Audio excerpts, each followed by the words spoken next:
Yeah, let's get together soon again and do this.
Yeah, it's open. I need it open when we're ready. Should I?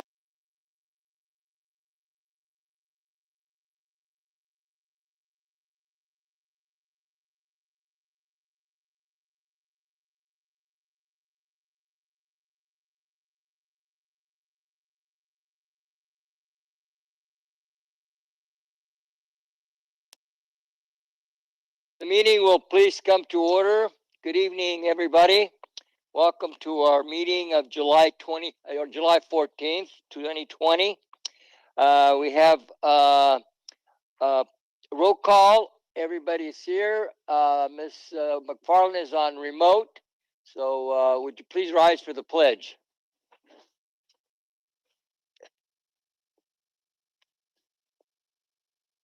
Salute. I pledge allegiance to the flag of the United States of America and to the republic for which it stands, one nation, under God, indivisible, with liberty and justice for all. Okay, we have a report from closed session on conference with legal counsel, existing litigation, government code 5495 6.9. It was unanimous in closed session. The board voted unanimously to approve the resolution and final written decision regarding a recent grievance filed by the Lodi Pupil Personnel Association in accordance with the collective bargaining agreement. On personnel matters, Mr. Neely motion, Mr. Porter second, that we approved Enrique Avalos as a continuation high school principal. Location would be probably at Plaza Robles. The vote is 7-0. That concludes the closed session items. I would like at this time to acknowledge Mr. Kanaxak on a gentleman that he taught school with at Lodi High School. Mr. Kanaxak, John Willett, please. Thank you, President Nava. It is, in fact, my sad duty to announce that John Whitted, who's a longtime social science teacher at Lodi High School, passed away this last weekend. I have a lot of stories I could tell you about John that he probably would not appreciate very much, but I would like to share my first encounter with John. It was my first year teaching at Lodi High School. Fall of 1972, and I had never heard of the town of Lodi except through the CCNR song. And here I am, 24 years out of school, and kind of probably feeling a little lost. John made an effort to talk to me. He made an effort to include me in with his friends. He made an effort to include me in the profession. His comment was, I've been here for 10 years, so let me know if you need know where anything is. And I thought, man, guy's been here for 10 years. I thought that was really impressive. Oh no.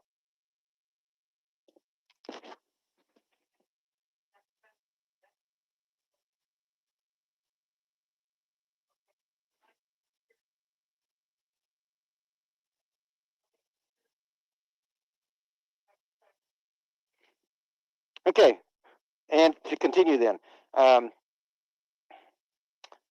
Again, he was the thing about John was he's always available and to help not only myself and tons of people throughout his career. We've been friends for 50 years, and John's going to be missed by a lot of people. Thank you for letting me mention John's name.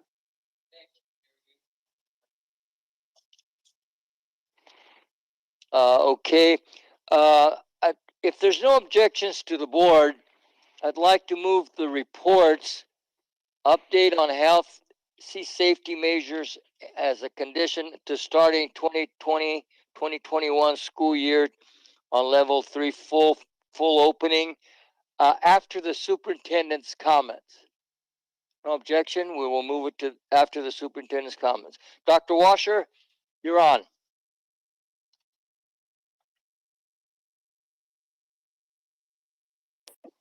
Thank you, Mr. Nava, members of the board. My comments are going to tie right into the report item, so thank you for that. We do have an attachment here that's on the screen, and I would just like to share with you that we have very recent updates from the San Joaquin County Office of Education, along with San Joaquin County Public Health Services. And as you know, they came out with a statement, a joint statement yesterday about all distance learning for reopening of schools, and that they strongly recommended that districts move to all distance learning. They have now come out with an amendment, number 1, to their original guidance document. As you recall, they produced a document which is what we use as our guidance. There are documents from all different types of organizations, CDE, CDC, public health, different counties. The one we turn to for guidance is our own county. So they have done an amendment, and I have it up here. We did send it out to our community and our staff and our parents today right after we received it. But I'd like to share a segment of the amendment. And this came out today, this afternoon, and this is just a piece of it. The original guidance document, published on June 17, states that students may return to campuses on a 5-day-a-week schedule while following safety protocols and other scheduling options, providing in-classroom instruction. And they cite the page of the document. However, due to the significant evidence of community spread in San Joaquin County, the San Joaquin County Office of Ed and San Joaquin County Public Health Services are now recommending that local schools begin the new school year providing only distance learning instructions to students through at least the end of August 2020. Based on the direction of districts and schools, staff may report to classrooms or school sites to provide or support distance learning, as well as perform other job duties. All necessary physical distancing and safety measures should be implemented for staff that return to campus. And the county office will review the recommendations in the amendment with public health officer in mid-August to determine if the situation has improved enough for schools to begin to offer a modified form of in-person instruction in September. And this is put out by both James Musolimus and Dr. Maggie Clark. So what this is telling us is that the only option that is in the guidance now that we look to is all distance learning. That is the only option that is recommended by our county public health services and county office of ed. And as you know, the way that the system is set up, we are to follow our county guidance. So my suggestions for tonight, I do have a presentation on an update that was actually developed before this came out, thinking that we were still working towards level 3 and giving you an update on what that looked like in our progress. So my suggestion at this point is that we look at the pieces of the presentation that still apply, and I can go through that quickly, and then ask you 2 questions. Is there any revised direction the board would like to give?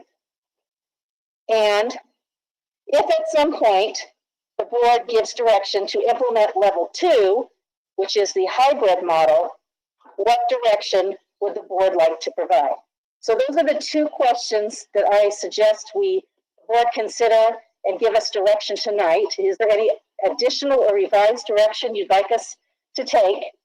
And if we were to go to level 2 in the future at some time, what direction do you have for us?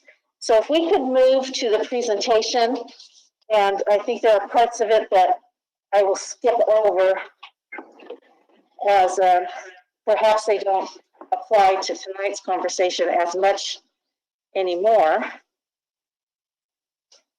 Attached to the agenda item was also a chart that outlines the health and safety modifications that have been purchased, that have been received, and that are still on order, and it outlines all of those items and where they are in the process. I do need to acknowledge Mr. Khan, Mr. Holloway and their staffs, the purchasing department, the M&O department, facilities department, for doing an incredible job in a short amount of time by getting these things going. So if you do want to look at that on where we are with our health and safety modification supplies and orders and receives what we've received, please see the chart that's on the attachment.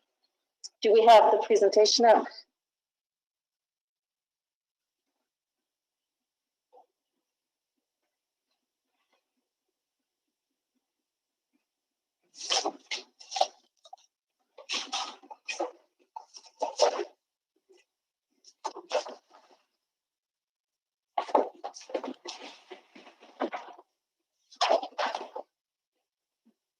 I can go through it without it being on the screen.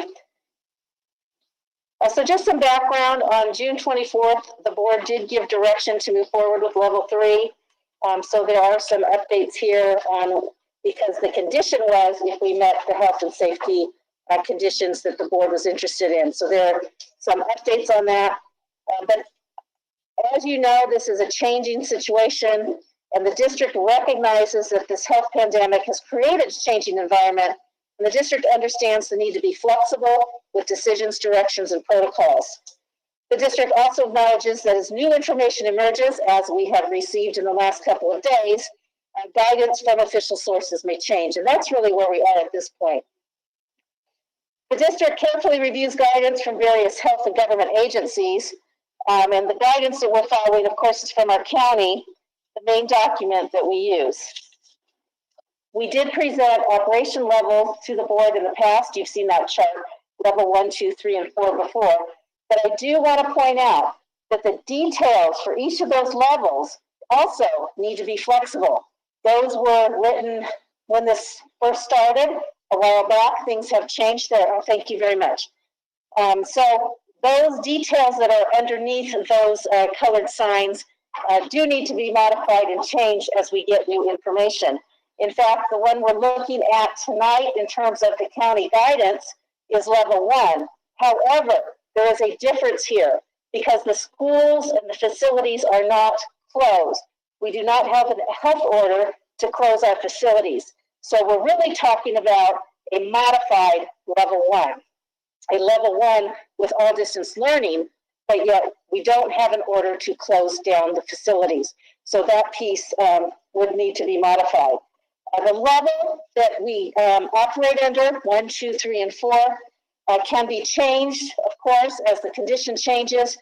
At this point, I would suggest that we wait and see what the guidance is and how that develops from County Public Health and County Office of Ed before we make any, just before the board gives any different direction to move to different levels. There's nothing to say that you have to go in order. You do not have to progress from level 1 to 2 to 3 to 4. The conditions may change such that you could jump over 1. We don't know that at this point. What we know now is that the guidance is saying all distance learning, so a modified level 1. We can skip through the equipment and supplies. This shows where we are. We have some things in process. One thing that I do want to mention is the school site health and safety modification plans. We won't stop working on those. The schools have already started working on those, and that was in anticipation of coming back on level 3, but also it works for level 2. We need to make sure that our school sites continue to do that. We have a template that will be ready for them to look at so that they can make sure that they identify specifics for each school site. Things like coming into school, exiting school, recess, lunch, passing periods, all those process type things that will be different based on each school site. So they will continue to work on those so that we will be ready to move into a different level when needed. So at this point, I'm going to stop because the details about the equipment and supplies you can look at later. That isn't as critical now with this new information as perhaps it was last week. But again, based on this new information that we have received, the questions are, do you have any new direction for us on starting school? And also, do you have any direction for us if and when we should be going to, if and when we go to level 2? Not when we go to level 2, but if we get there, what would your direction be? Did I confuse you enough?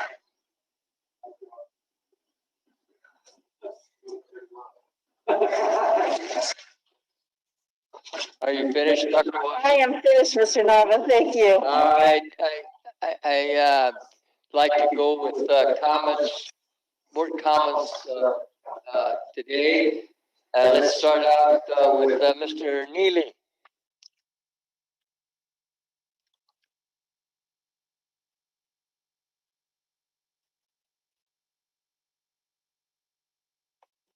Thank you, Mr. Nova. Answer the two questions. First of all, yes, we need new direction, and that direction is to open the school year with all distance learning. I think, though, that as we do this, we should be investigating the possibility of modifying even the all distant learning a little bit. We've gotten, we have our TK, our kindergarten, our first grade. The higher up we go in the grade levels, the better the kids are going to do with distant learning. But our TK, I mean, our kindergarten, our first graders, they need a little bit of extra help. Now, maybe Dr. Park, we had a meeting. Dr. Washer, Mr. Freitas, and myself had a distant meeting with Dr. Parks, and she had mentioned that distant learning was probably the way to go, and she also acknowledged that our younger kids have a more difficult time with this distant learning than our older kids. So maybe we could break this into cohorts, and she used that word many times, so that you take a first grade class that's got 24 in it, you could break that easily down into 3 cohorts of 8 each, and then bring those on for times at school, and they could have some in-person learning with the teacher. That's a possibility, and I would like us to investigate that possibility. I think it would be better serve our younger population. The board still has a stated goal of all children reading by 3rd grade, and so we're going to have to do a little bit extra on that. So I do endorse the all distant learning to begin with. We need to continue to work to get our kids back, but of course that is dependent upon the situation, which we have no control over. On your level 2, the hybrid model, again, I do not think that one size fits all. I don't think we should expect our kindergartners to do the same thing that our 8th graders do. The hybrid is going to have to be adjusted by grade level. Maybe K3, maybe K1, and then 2, 3, and then 4, 6, however we come up with. But just chopping it in half, just taking the class and chopping it in half and having them come in, that's going to do nothing for our kindergartners. Those kids, they're, I used to do PE with them at Creekside. It was during my lunchtime, so I'd go out there and I'd do PE with the kindergartners, and it was a lot of fun. But boy, I tell you what, they'll forget from one day to the next what's going on. They're just as cute as they can be, but they need a lot of attention, and we need to try to fulfill that. That's what we do. And those are the ones that are going to help us achieve that goal of reading by 3rd grade. So for the upper classes, I would rather go with there's 2 possibilities really. The AA on Monday and Tuesday, and this is what Dr. Park recommended during that briefing also. AA on Monday and Tuesday. Wednesday is off for cleaning. BB Thursday and Friday, and then you clean again on Saturday. So that was her recommendation. Now, also there's a possible. Now that means you get 2 full days a week on that. There is also the possibility of the week on, week off. I do like that because that gives you 5 days on and then 5 days off. So I think that's a possibility also. Luckily, we're going to have some time here to try to figure that part of it out. So those are my two recommendations. That's all I've got, Mr. Nava. Thank you. Kimberly, Okay, I should have, oh, I think I'm on. you want me to wait or? Nope, I'm on. Thank you, Mr. Nava. There's so much to say about all of this.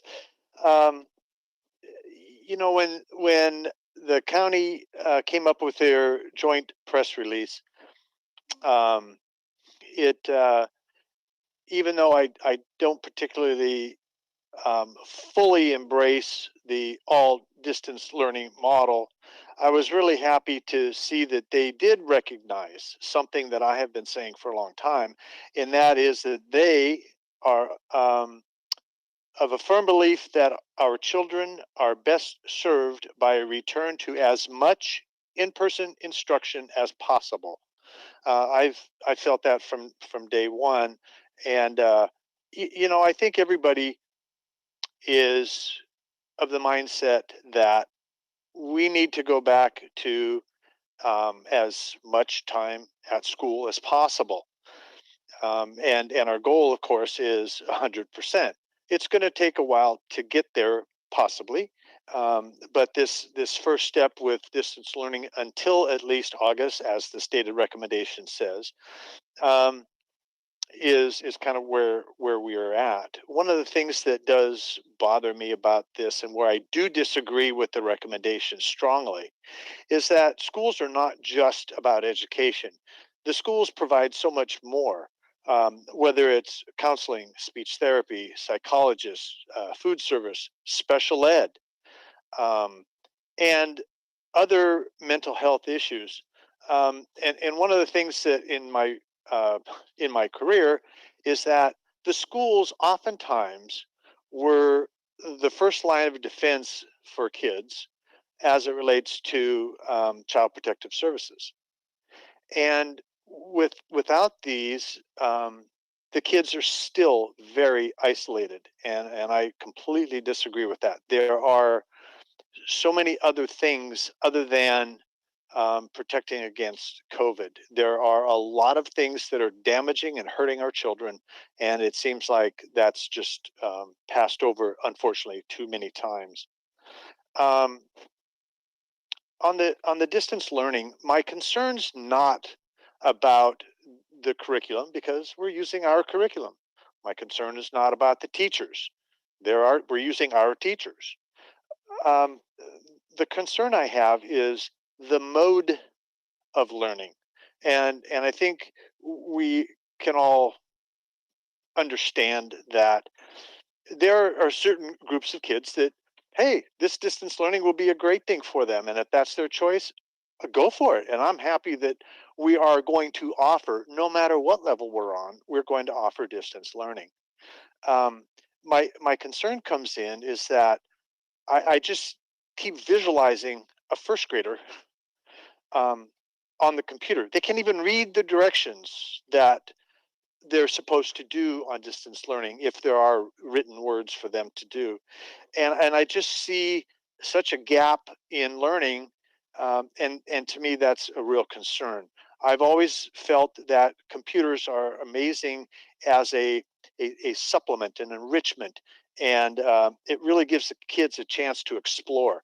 So it's not about the technology or the availability of computers and those kinds of things, because the higher grade level you go, the more that's out there, and it's unbelievably uh, enriching for the kids. So it's just different grade levels really have a different requirement of the success rate of this. So I guess I'll stop there, even though I got a million things to say about it.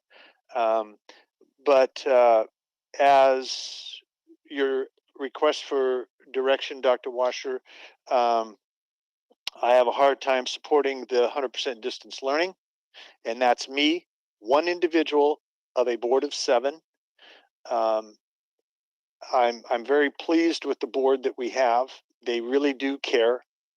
Um, although safety has always been a real important thing to me, I mean, that's been my career.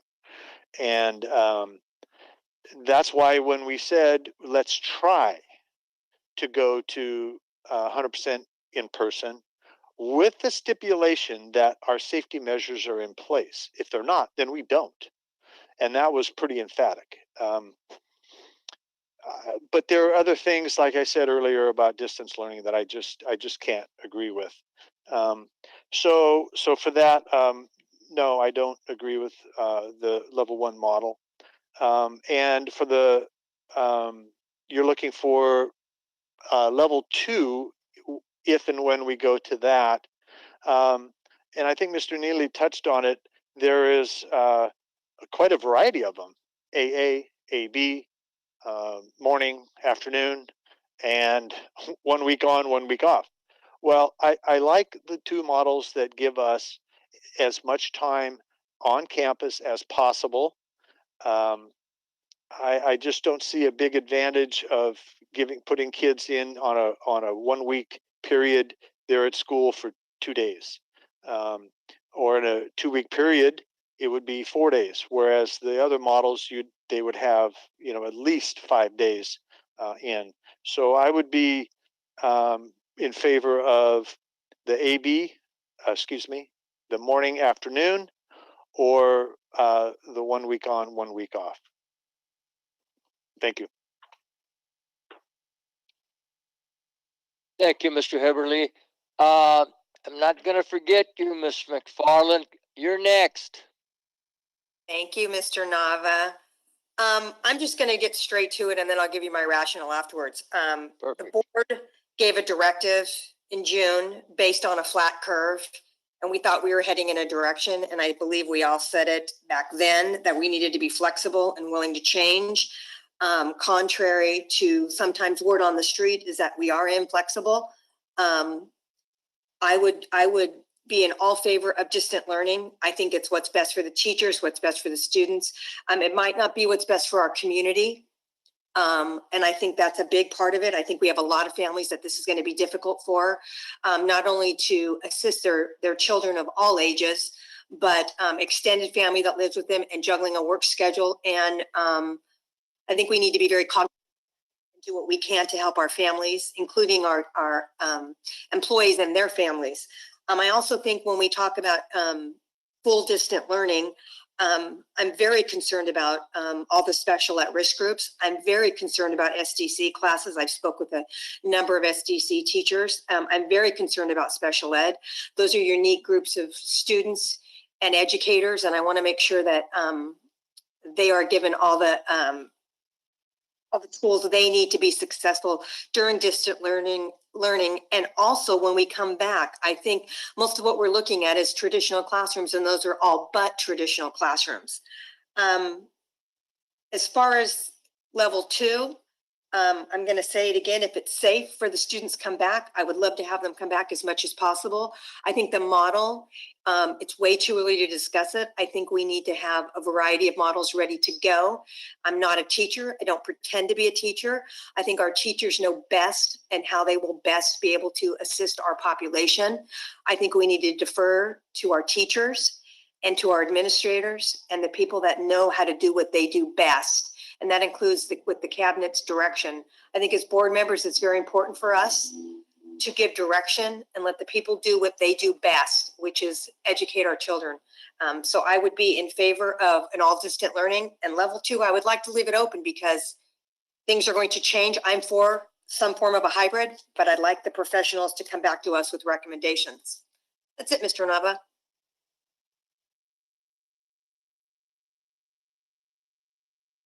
Thank you, Ms. McFarland. Mr. Freitas.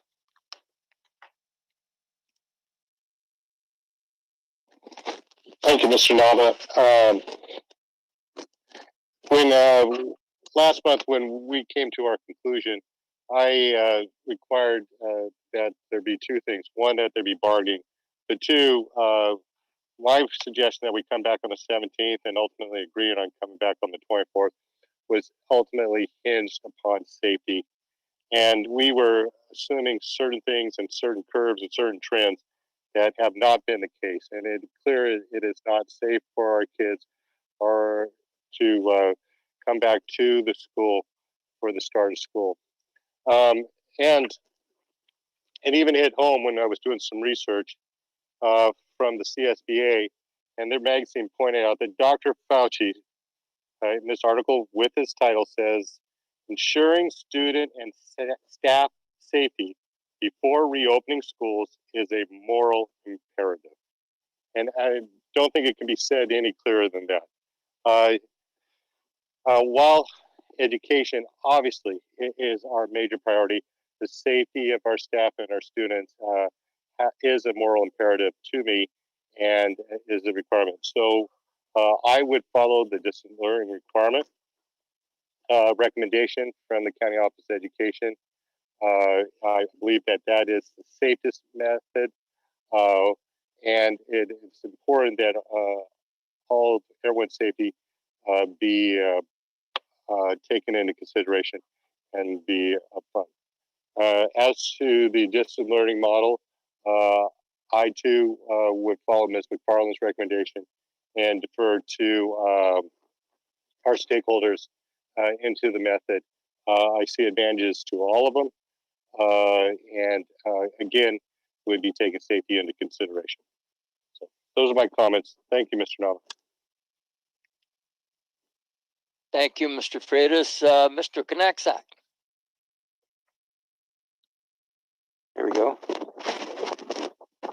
Thank you, President Nava. Number one priority has to be student safety.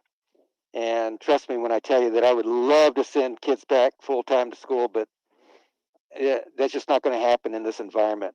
So I'm looking at level one, or advocating for level one, all distance learning with modifications as needed. It's because it's recommended by the county public health. It's recommended by the county office of education. It's being implemented by a lot of districts, some very large, San Diego, Los Angeles, I believe even Stockton is committed to distance learning. Our district is prepared to deliver quality education remotely. It's not the crisis education that we gave that last quarter when it was just essentially a crisis. I believe that our staff, our teachers are ready to go and will do a great job. There probably should be some modifications. I don't think we should be shutting down our ESC. They should be the staff will be working, food services, maintenance operation, school site staffs, all should be remaining on campus. I probably think teachers should probably be in their rooms teaching. This plan should probably be in place until, well, I would recommend until the end of the first quarter, and then it's time to reevaluate. Now, if we have a vaccine next week, then that could obviously be something we can look at. But probably at least through the first quarter, and then reevaluate. And hopefully at that point we can move on to continue to level 2 or maybe something even higher. If we start students at level 1, then at least all the students will be trained in the procedures, and hopefully it'll be easier to move up to a level 2 where sometimes they're on, sometimes they're off, or whatever. But anyway, I think it's easier to move the kids up the ladder than to start at 4 and say, oh, you got to come back down. We all experienced that last quarter, and that wasn't good. So that's another reason for starting at level 1.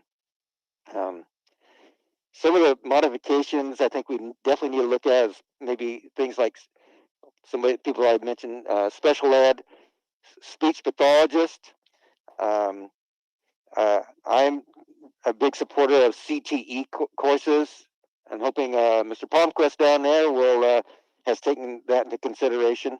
So again, level 1 with as many modifications as necessary to make it successful for us. And as far as when we get to move to level 2, I was going to say the same thing everybody else said. Already said, is I would listen to the recommendations from Mr. Palmquist, Mr. McGregor, and our task force of teachers, because they're the ones that are going to be on the front line. If I have to give you one right now, I'd probably go to the AA on Monday, Tuesday, the DB on Thursday and Friday, and because that's the designation that the county health has recommended to us. Okay, thank you. Thank you, Mr. Konakzak. Mr. Porter.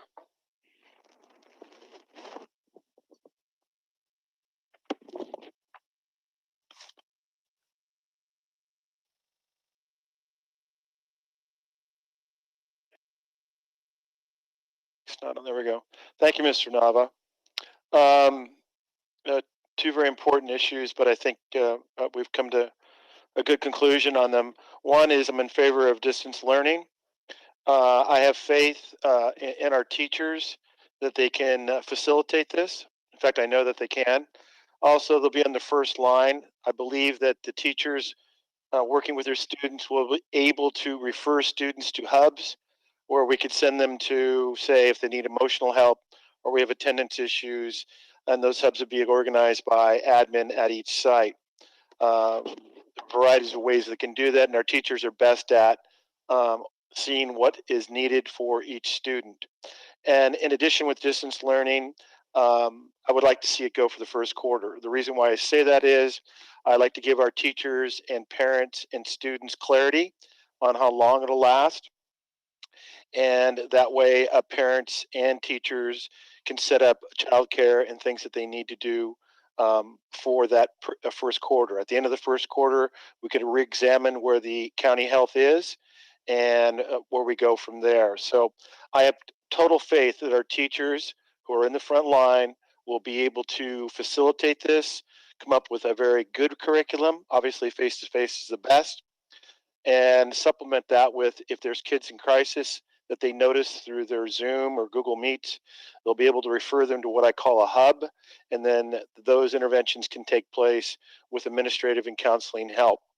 As far as the second point, if we move up to level 2, I'm in favor of the hybrid where we go AA. In the middle, we have distance learning, and then we have BB.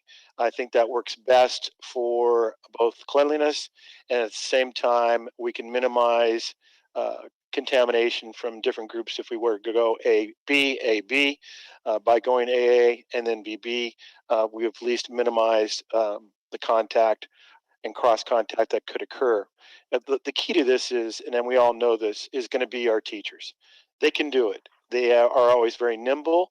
They can change on a dime and give you 25 cents back. And I have total faith in what they can do.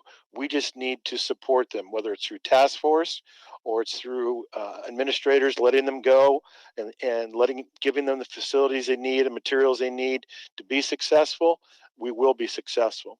We all know that this is not the best thing for our community, not the best thing for education, but I also have complete faith in our teachers, and they'll provide us with a very good product, one that our community will be very proud of undergoing, which we know is a very difficult time.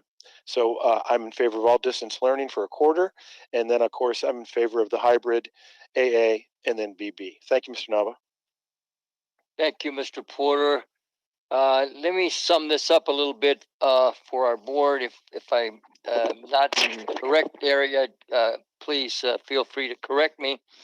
Number one, it's consensus, of course, distance learning. When this board came about and we're deciding on what model we were going to use and what we were going to do, the vote was unanimous. Actually, 5-2 to start with all students in class.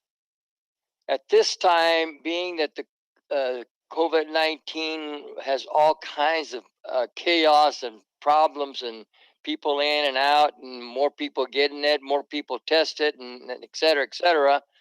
I think the best safety for staff and all concerns, children, is distance learning. Now, I agree with Mr. Porter and agree with some of the other board members on the distance learning to go for a full quarter. That way, at the end of the quarter, it gives you some time to transition to whatever we're going to do next. I am personally against any hybrid. There's no research that tells me that that's the best model to do. There is all kinds of opinions. Some schools will start it. My belief, if you have students in class, I know that there's some safety features, distance this, mask, all kinds of other things that are involved.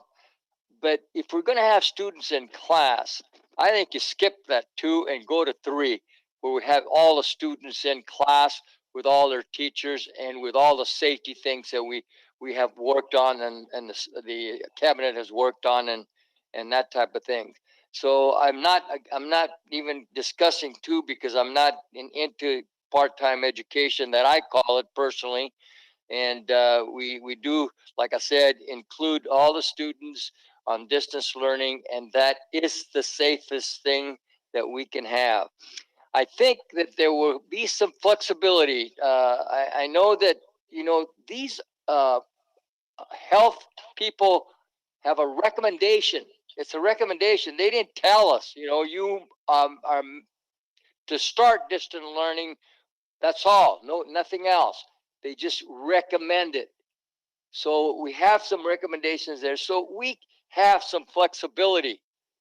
Like Mr. Neely was talking about with the elementary levels, I think it's needed.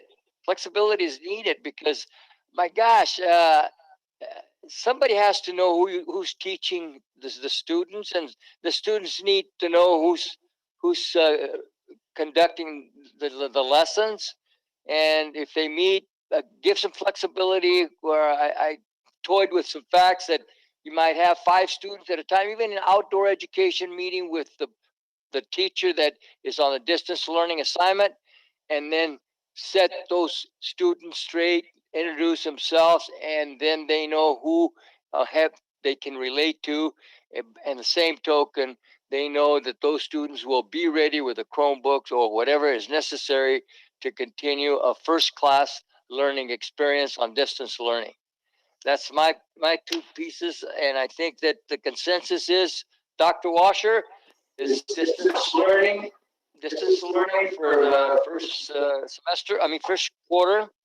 And the other model, I understand, is flexible. You can have AA, BB, week here, week there. I think we don't need, I don't know. I'm going to ask you a question. Do we need to decide that tonight, Dr. Washer? We would like direction tonight in order to move forward with the planning process for that, so that if we are put in that position, we are ready to go.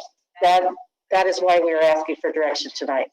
Okay, well, the consensus that I sense, and we, as this board is a very prudent board, is the AABB model.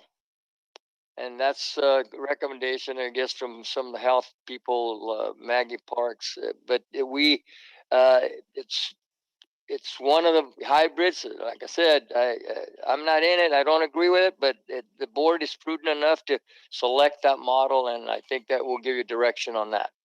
Mr. Nava. Yes, Mr. Heberly. Just a point of clarification, Dr. Washer, when we're saying level 1, do you want us to use the term modified level 1? Thank you very much, Mr. Heberly. Yes, if you notice, the document that has the different levels on it does say draft, knowing that there could be some changes since this was made to be flexible. So yes, modified level 1, and then I will go ahead and update this chart so that it gives a little bit more flexibility in level 1 in terms of whether schools are closed or not. But at this point, it would be a modified level 1. All distance learning, and school and district facilities are not closed. Dr. Washer. Thank you, Mr. Heberly, for Mr. Nava, Yes, I have a question for Dr. Yes. Washer.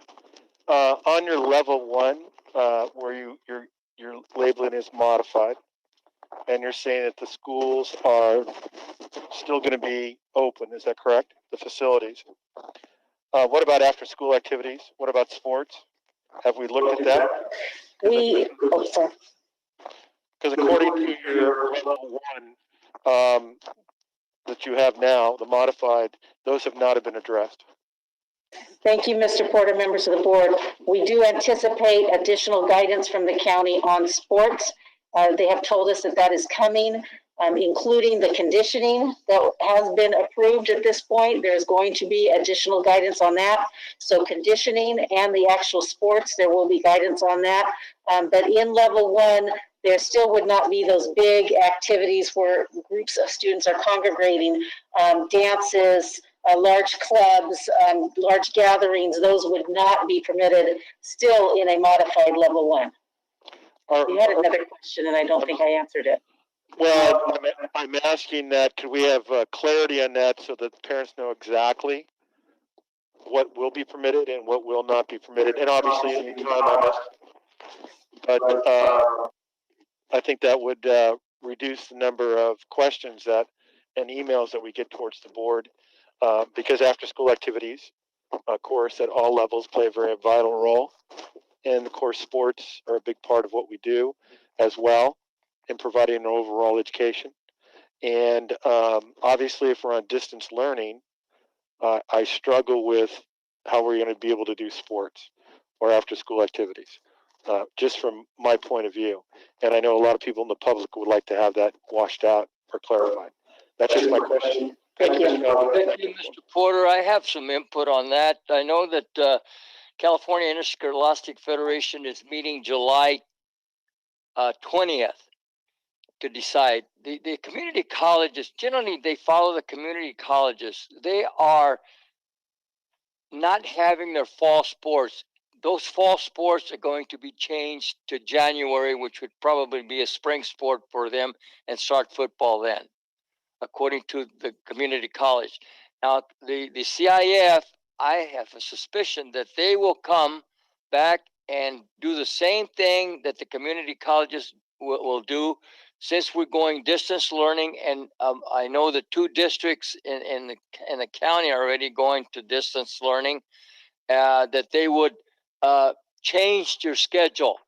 One of the athletic directors said the other district has said that they will probably change their football season to January. So probably be held, the sports will be held, but not in the fall. And we'll have more direction again from the CIF on July 30th. Okay. Any other comments? Okay. I also have a question. You can't see me, so when you have a minute, I would appreciate it, Mr. Nava. Oh, is this Susan? Yes. Susan, go ahead. I get your question now. I don't want to forget you. Go ahead. I can see all the young men out there raising their hands, but I'm sequestered, so you can't see me jumping up with my hand. Several questions. There's going to be parents and community members that have many questions in the next days. I want to make sure that all these people that have questions, that the questions get answered, and there is an actual viable phone number either at the district site or they have a way to get their questions answered. We've asked people to pick distant learning or 100% back as of July 10th. So if I'm a parent sitting at home, the first question in my mind is, what does that do to me? How does that affect my child and the choice I made on July 10th? So I would hope that we wouldn't have them calling a singular number for all of our students and then having it going to a phone bank or having it going to the abyss and then waiting for a phone call. That's number one. Number two is I would love to see what we're going to do with our SDC students and our special ed students, and how the distant learning is going to work for them, because they were kind of, I don't want to say they didn't fall through the cracks, but it was definitely rough on everyone, but it was especially rough on those groups of people. So I would love to know how we're going to approach that. You might not have those answers tonight, but I know you'll have them to us soon. I appreciate it. Thank you very much, Ms. McFarland, for your input. Mr. Heberly. Thank you. That kind of was one of the things I was talking about is now that direction has changed and direction has been given, I want to make sure that implementation is as clear as possible. There are going to be a lot of questions, and a lot of people are going to say, what does that mean for me? How do I find out? Where do I go? What I don't like hearing is that I tried to call the school and nobody answered. I tried to call the district and nobody answered. And judging from the amount of emails that I'm getting, I can only imagine that the district level is getting quite a bit more. So that is a daunting task, and it might need to be kind of metered out however you see fit, just so that we can maintain good customer service and good contact, not only with the public, but with our employee groups also. And it's just basically clearer communications is certainly that implementation that I'm hoping for. One question for Dr. Washer. We are amongst other things, an aquatics area. And is it allowable for us to have other non-school groups use our facilities? Not at this time. Okay, thank you very much. Thank you.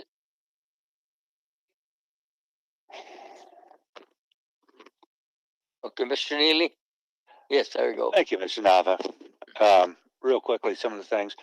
First of all, I'll make sure that we, even though we're at level 1, we continue to have services available on site, such as our speech program, our counselors available, so that students can make appointments and come in and talk to them. Also, the special ed, I think we can get an exception for that as being on site, because if we're talking classes that only have 7 to 8 kids in it, we can get enough social distancing on that. We have enough facilities on a school site to go ahead and have special ed. But what I would recommend is that we get together with our special ed teachers immediately, talk to them about it, and find out what they need in order to make that happen. Let's talk about tech support for a second, not only for our families, but for our teachers and our staff. First of all, the district needs to open a tech support line for parents so that they can call in when they're having connectivity problems. I said this before, that school sites identify the problems, help us identify the problems, and then the district solves those problems. So that needs to be on us. That needs to be separate from our tech support, just a different line that they can call in on. And also, we need to make sure that we have enough hotspots or whatever we need in order to help our families and our teachers as well. We have some teachers that live out in areas that don't have good access, and we need to be able to get really good access. So we've got a couple weeks now to get all of this worked out. And one of the priorities, of course, is getting our teachers online, because they've got to start developing their plans and their online presence for their students. So that needs to be a big thing. And that's all I've got for right now, but expect more. Thank you. Thank you, Mr. Neely. I'm sure that the staff, Dr. Washer, our superintendents of elementary and secondary, will take care of business. They will be totally prepared. And I know Edith is a super person on hotspots and all things, and provide all these parents and students with the first class operation for technology. Okay. All right. No comments. I do. Yeah. Oh, Gary. Yeah, Okay, I'm yeah, sorry. I'm just going to go outside, so let's get it going. Actually, this is for Mr. Palmquist and probably Mr. McGregor. Well, yeah. Including myself, I recommended the AA and the BB level 2 configuration. I'm kind of curious if that model was one of the ones that the task forces that you've worked with the teachers decided that if that was a good model, or are we just shooting in the dark here? Mr. Palmquist. Thank you, President Nava, members of the board, Dr. Washer. Yes, Mr. Knax did. When Ms. Katowski convened task forces at all levels, there was some discussion at that time about different models. I know that that model had been discussed. I think you're referring to the AABB. That was one that had been discussed. I know at the secondary level, I think there was more of a preference for a different model that was similar to that, but was more of an alternating day model. But those discussions occurred before some of the newest guidance that we're receiving now from the county. So I do know that were discussions about that. There were some proponents for various hybrid models. And the one that you're discussing did have some support. An alternating day was the preference at that time. Okay. For at least the secondary folks, and I'll defer to Mr. McGregor for the elementary. Thank you, President Nova, members of the board, Dr. Washer. Much like Mr. Palmquist said, the elementary task force, there was a variety of opinions, but the overall, the highest opinion of the elementary task force wasn't every other day.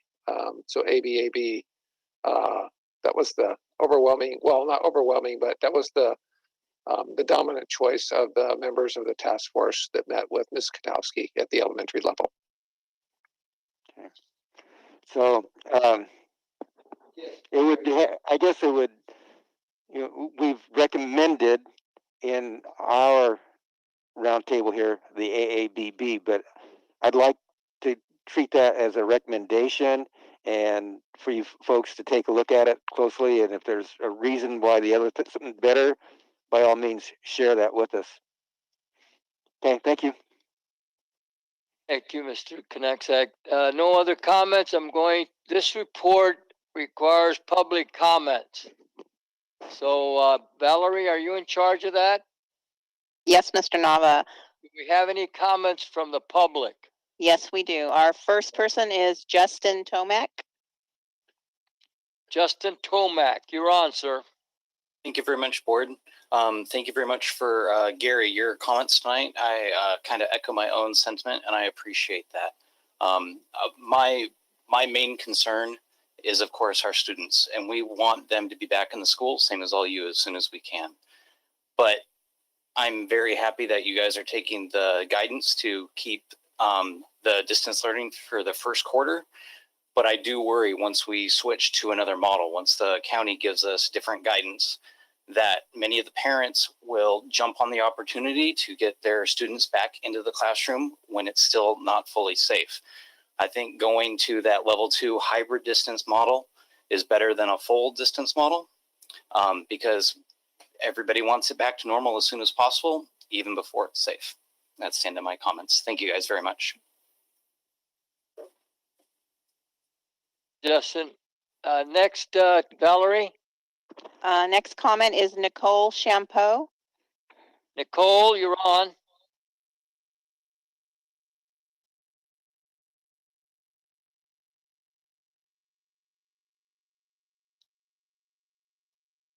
Hello, can you hear me? Yes, we can. Okay, great. I know I have spoken to you a few times before, and I just want you to know that the reason is that teachers are very important in my life, even though I am not myself a teacher. And while I understand that we're now pursuing a full distance model, the comments that are following still apply as we are moving forward, considering how to proceed. So thank you, Mr. Nava, members of the board, Dr. Washer. Even though we are now doing the right thing and at least beginning the year with distance learning moving forward, I still have many considerations based on what I have heard up to this point as we start to think about hybrid scenarios and eventually a full return to campus.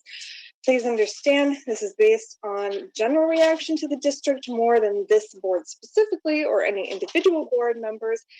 Having said that, there have been particular board members, particularly Mr. Freitas, Mr. Nava, Mr. Neely, and others who said at a meeting, I know particularly on June 24th, that they only want to return if all safety protocols are in place. And I specifically remember Mr. Freitas saying that he only wants to return if we can exceed every guideline. The district has made public on their website and in bargaining with the union that no social distancing is possible, and that no plan for the enforcement of masks is in place, and that there will only be one disposable mask made available for teachers or one face shield, despite the fact that masks need to be washed regularly. And shields do not protect against the virus if it is airborne, which there is increasing evidence that there are new strains which are airborne. By the way, I'm a licensed vocational nurse, and so my background is in healthcare. If we proceed with a hybrid model, the staff will still be exposed to a full load over the course of a week. So for high school, that's like 150 to 175 students a week on average.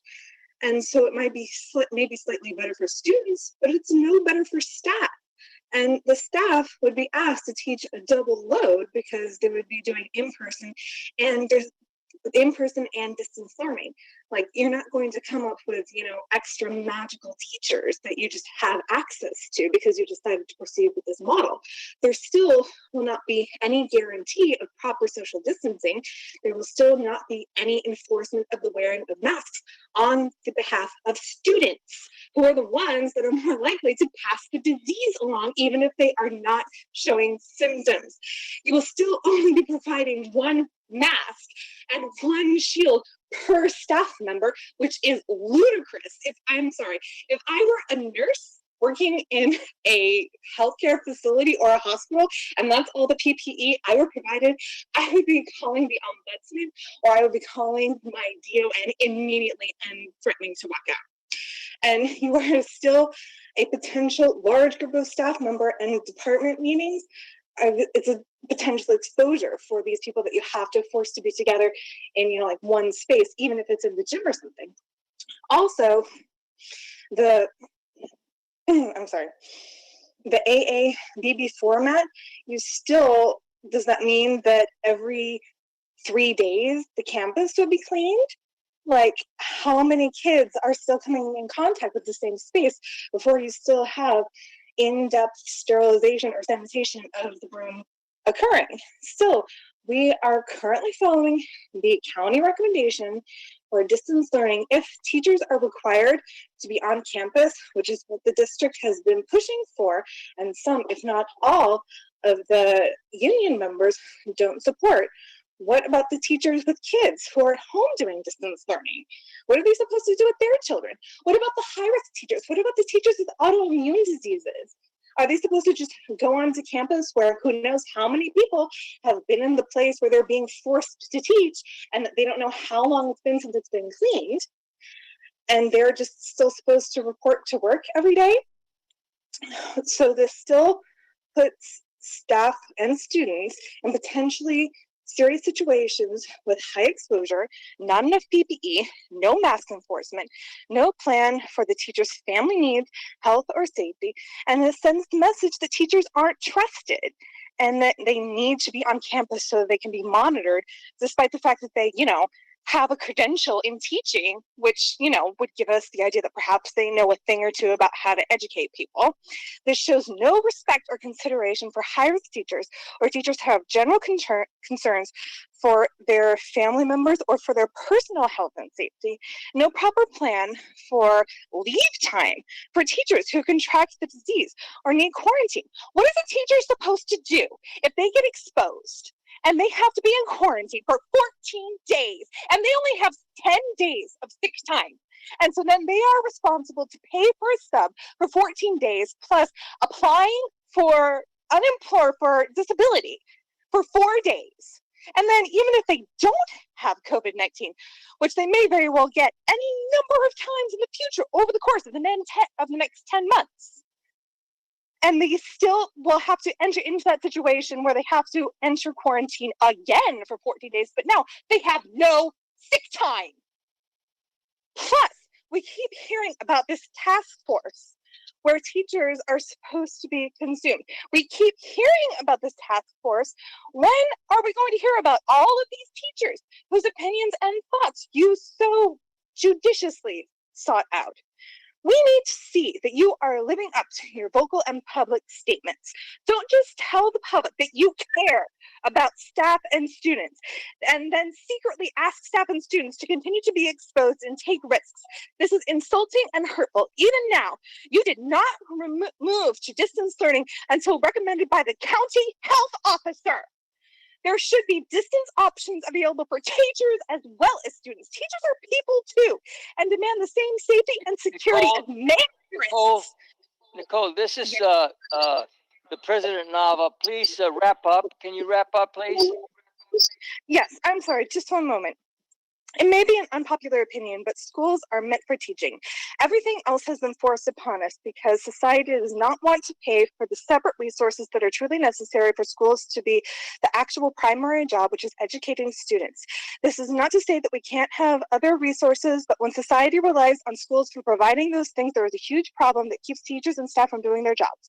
If we are closing down bars, indoor events, and other events, then we as well have digital distance meetings. We should not be risking staff and students' lives or their families' lives by asking them to be on campus. This is not a normal situation. The world is in crisis, and we should start recognizing that and treating the students and serve the staff you rely on every day like they are actually important to you and not and to the community, regardless of what the political or economic pressure being put forth on you is. Thank you. Thank you. Valerie, next. We have Kimberly Freeberg. Kimberly, you're on. Yes. President Nava, members of the board, and Superintendent Washer, I'm happy to hear the board is listening to the guidance. As we work toward a level hybrid model, we haven't heard answers to questions that are pretty important. Whereas if we have to have a substitute teacher, if a student stays home due to symptoms, will they be asked to quarantine? How will they be educated during that quarantine time? I look forward to greeting my new class without a mask and seeing their smiles too. This isn't the perfect situation, but seeing our faces on that screen is something that I will take instead of being behind a mask for now. I'd also like to take the time to comment that I did do 1 day of distance teaching in the spring semester on site, and my previous class will tell you that it did not go very well. The internet and the lighting in the room and the camera with the technology was not very good, and I was the only teacher on campus that day. I think the district should be flexible about some may prefer to work at site, but others may want to prefer to work at home due to the sanitation of commonly used spaces. I think the comments of doing a quarter of distance learning gives consistency for all of us for the time being. Lastly, I need to remind you that we still need a fair contract for the 2019-2020 school year, which we've been discussing since last year. Thank you.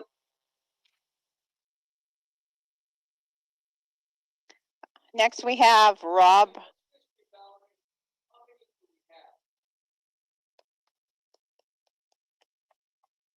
Nine more.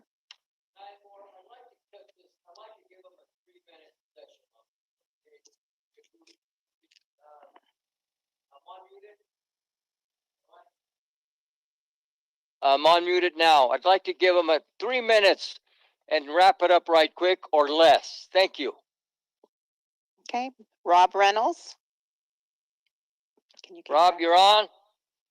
Hi, thanks. I was muted. Thanks for taking the time to hear what I have to say today. I've got to say that I've been very disappointed in this board. I want to put some of your decisions in context. First, just today, when you thought you weren't being on camera, there were several board members not wearing masks within that space that you guys are occupying right now. But I want to thank you for putting those masks on. I'm very disappointed in President Nava's dismissal of public health experts as those people. You're the president of a board of education. You should understand the importance of education, and those people have had more education than most people who are sitting in on this call right now. So to dismiss them as those people is just ridiculous, and you should resign immediately. The context of your guys' decision to go to an in-person learning model was a couple of days after Lodi Memorial closed its doors to all non-COVID patients. That's the context. People in this town were sick and the hospital could not cope with it. Yet you thought it was a great idea to send kids back into the classroom with no requirements for masks or social distancing. Next, you made the decision, given the equity situation that we're facing in this country. You gave us the choice between two extremes. I can send my kid to a full classroom where they are inevitably going to get sick, or the people working there will get sick, or I can keep them at home. All right, people would dismiss me by saying, oh, you don't want to send your kid to school? Well, just keep them at home. Hey, that's great if I don't have to work. That's great if my wife doesn't have to work. It's dripping with privilege. The only people who can afford to keep their kids home are those upper middle class people where one parent works and the other doesn't. You will find that your schools will be filled with people of color and low economic or poor students and poor families by going forward with that model. Next, you told us we had to decide by July 10th on what model we wanted to choose. The only information that we had regarded sports, which Mr. Porter seems to think is super, super important, as that is the only issue that he seemed to raise today. Dismissing those special education students, dismissing those English learners and their needs. When I called the district office, I was forwarded to the special education department. They had no idea what was going to happen in this coming school year with distance learning and special education. I was forwarded to the superintendent's office. They had no idea what was happening with special education in this coming school year. They kept saying that they had to wait for them. I'm curious who them are. If the superintendent of schools does not have any clue what is going on with special education, she needs to resign too. There's a crisis of leadership here. It seems that athletic programs and gate kids are more important than everybody else, as those are the only people that were mentioned on the FAQ that was sent out. I want to remind you guys that the job of a school board is to provide the best educational experiences for all students. 3 minutes, Mr. Reynolds. Up in a moment. And that is something that this board consistently fails to do. In this instance, you're not providing equitable education for all students, and you're putting their lives at risk, as well as the lives of teachers, administrators, and other staff. In March, you guys canceled an order of PPE that would have kept students and staff safe. Even at the time, students may have returned to the classroom, you still canceled that order. Given that fact, I have no faith that you can provide a safe classroom for my child. In the past, you've actively worsened the educational experience of LGBTQ students by refusing to take their needs into consideration. You've expelled a 10-year-old migrant student who's an English learner and have refused to address the district's obligation to transport that child to an Mr. Reynolds, 3 minutes. Yeah, I'm almost done. Now that 10-year-old, he's deeply involved in gang activity. He's going back to the same school that my kids go to.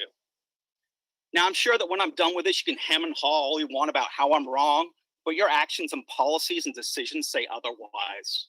I'm done. Thank you, Mr. Reynolds. Next, Valerie. Jennifer Liskey.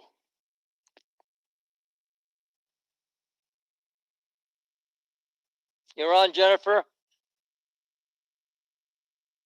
Hi, can you hear me? Yes. Thank you. To address, again, many people is concerns of the lack of PPE, return to learning. I'd like to know both what is the threshold number of deaths of staff, faculty members, or students, and from what budget will the school board be drawing for to pay out lawsuits for wrongful death, and as well as who is going to be paying for the teachers who have to take time off for being on their quarantine? Like, is this going to only come out of their pocket, or will this all be workman's comp? Thank you for your answers. Thank you. Next. Jen Dietrich. Jen, you're on. Jen Dietrich. Hi, Jen Dietrich. I'm a parent. My daughter is 6 and she's ready to start first grade this fall. She misses her teacher and she wants to go back to school. But even at her young age, she understands that bringing all kids back to school with no physical distancing in the classroom isn't safe. That's why I joined teachers and fellow parents this afternoon for a well done physically distanced protest at the school district office, because safety comes first. And I'd like to thank Mr. Porter and Mr. Knackstead for their votes last month to not return to school as normal. Things certainly aren't normal now. And if the 2021 school year starts with distance learning, please use this time to efficiently plan for level 2 and level 3. And to speak to the superintendent's question about what's missing from those 2 levels, number 1, what are the indicators that will be used to decide when to go to level 2 and then to level 3? And please share those with the community. 2, how will families and the school community be informed if someone has tested positive? Contact tracing. I'd really like to have communications plan added for each of these levels. And 3, when it comes to the distance learning option at level 2 and level 3, any idea that teachers have the capacity to teach distance learners on top of their regular school day class seems crazy to me. I worry that any student will have an equitable education if we are going to run down our teachers that way and put that much pressure on them to perform that far above what they are already asked to do difficultly. And so I'm looking forward to, continued stakeholder engagement with teachers, staff, and families as you continue to plan and as we start the school year. And, on behalf of my 6-year-old daughter, who is a LUSD student who's listening tonight, please do everything you can to keep her, my family, and her teachers and staff as safe as possible. We are counting on you to create a safe place and an equitable education for our kids. Thank you. Thank you, Ms. Diedrich. Valerie? We have Michelle Orgon. Michelle, you're on.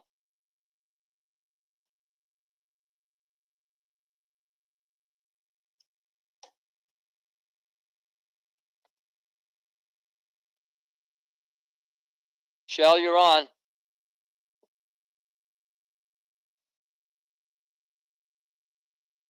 Can you hear me now?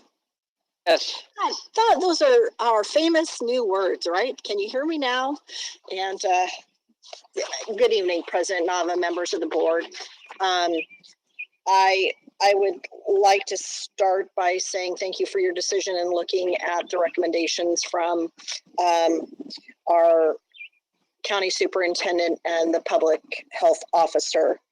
I would ask at this time, as we go forward with report items, I believe that there are not time limits set on report items. So maybe if we can have a little clarification on that.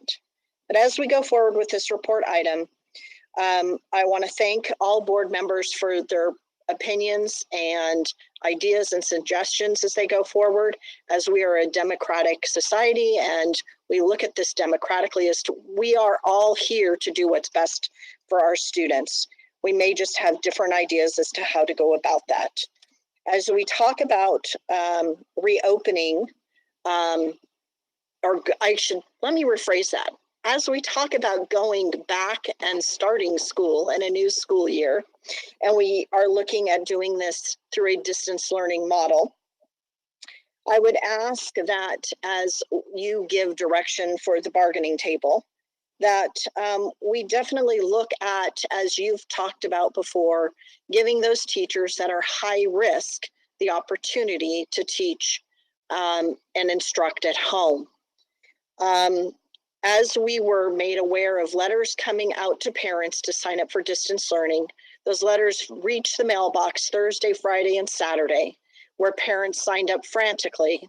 And as you saw the report item that Dr. Washer pointed out, those numbers jumped from 2,000 to over 8,400. And so we know that there were parents interested in distance learning. Some of them are interested in distance learning for the entire year. I believe in speaking to somebody at the district today, the form closed Friday.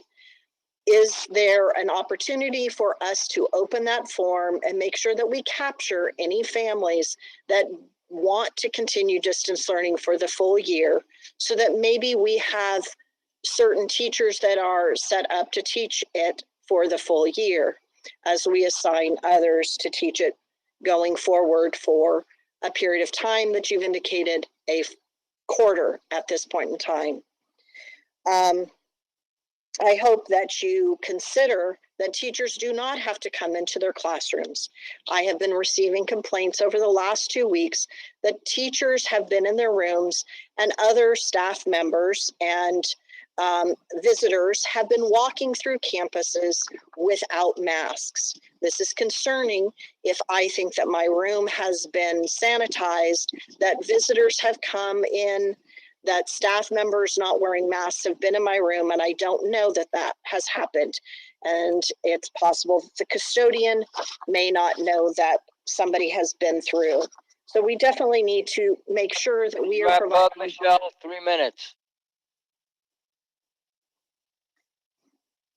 a place for teachers to teach that is safe, that those that are at high risk are given the opportunity to teach, and we do not force them to work at school. We look forward to, if we go back to another model, second quarter, that you bring this back and talk about it at a board meeting. We would ask that maybe the task force be looking again at this model of distance learning, and that they are given the information based on the number of minutes, what we will have to do with accommodations, special ed, wraparound services, and see if with distance learning and moving to another model, say a hybrid, that they have all the information to make that choice and make recommendations. We hope that the safety plans that Dr. Washer referred to, that and faculty meetings are not being held on campus, that they are continue to be done remotely until we have agreed upon language for safety for our members that enter our campuses. And that, I hope, is done at the bargaining table this weekend. We also look forward to our PD days, giving the opportunity for teachers to look at the best way to start out the year, and making sure that we are addressing the needs of that parent who just talked with who has a first grader and is looking forward to distance learning, and the teachers that you heard before speak about being able to make sure that they are talking to their students via technology, and we have those things need. We appreciate Mr. Neely talking about making sure we have reached out to everyone. So as we reach out to our families and make sure that they have everything, please note that many of your teachers have been in contact with their last year's class. Those parents have been reaching out to them. If there is some way that we can do a Q&A going forward, and we also just don't put it online, but send it in the mail. I'd also like this board to address the time limit on a report item. Thank you. Thank you, Michelle. Deborah Ladwig. Deborah, you're on.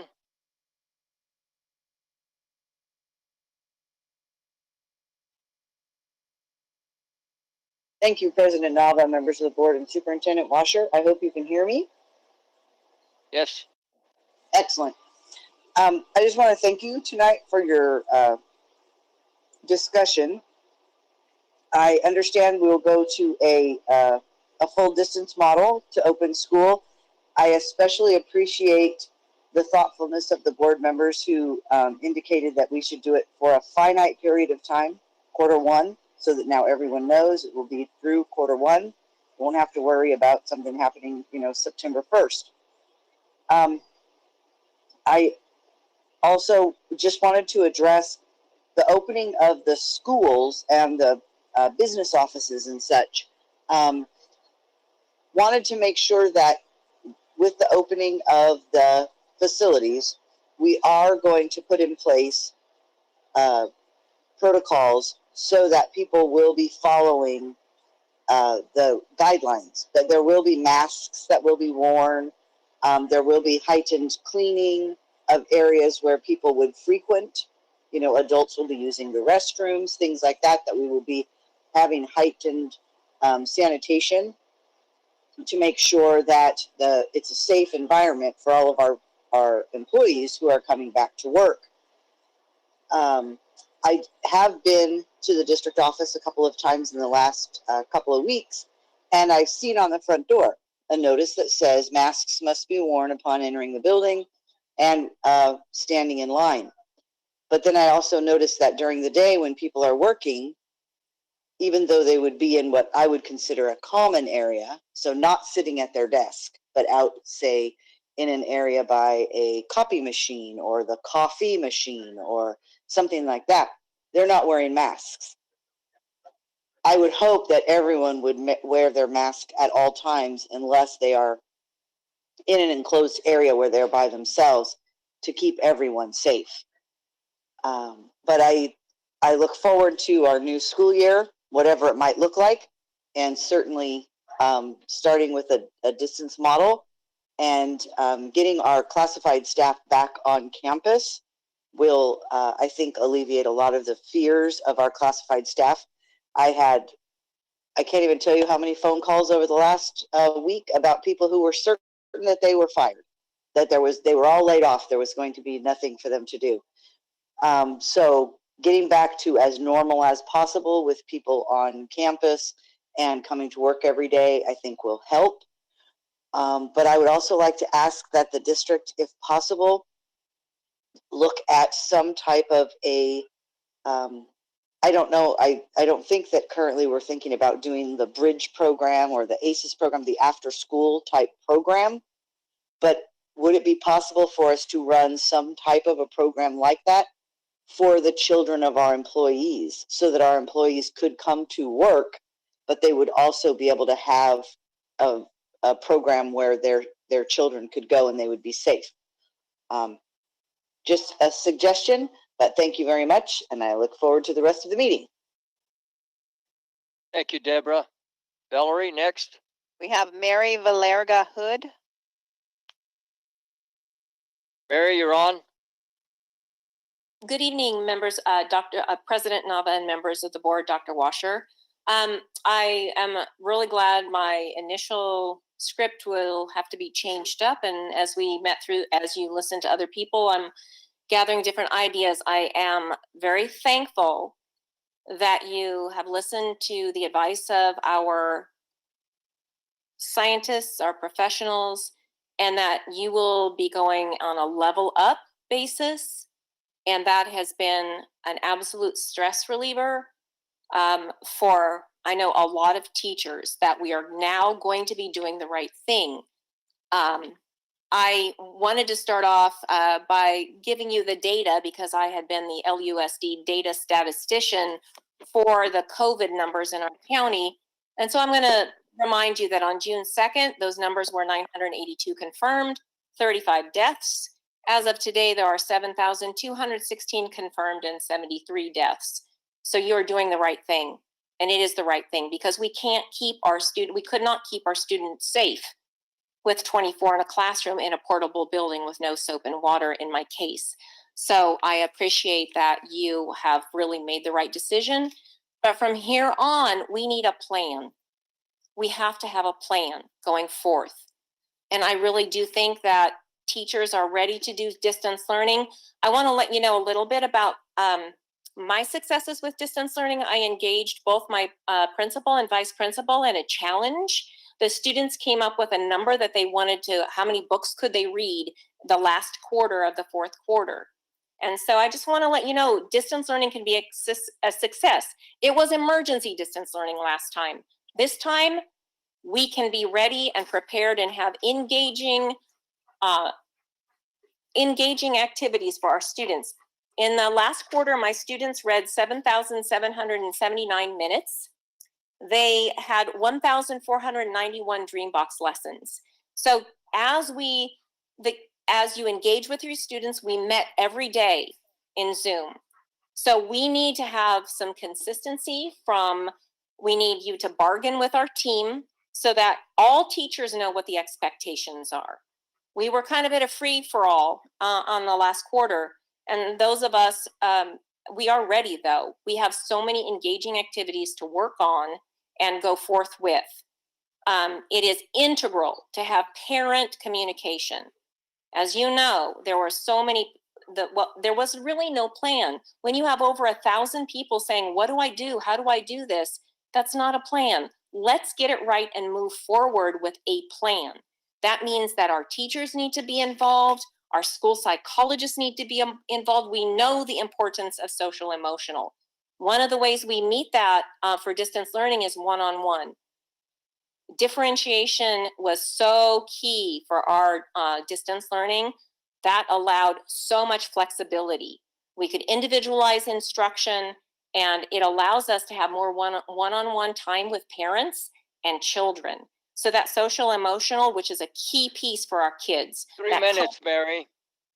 Contact with parents. So let's go forth having a plan.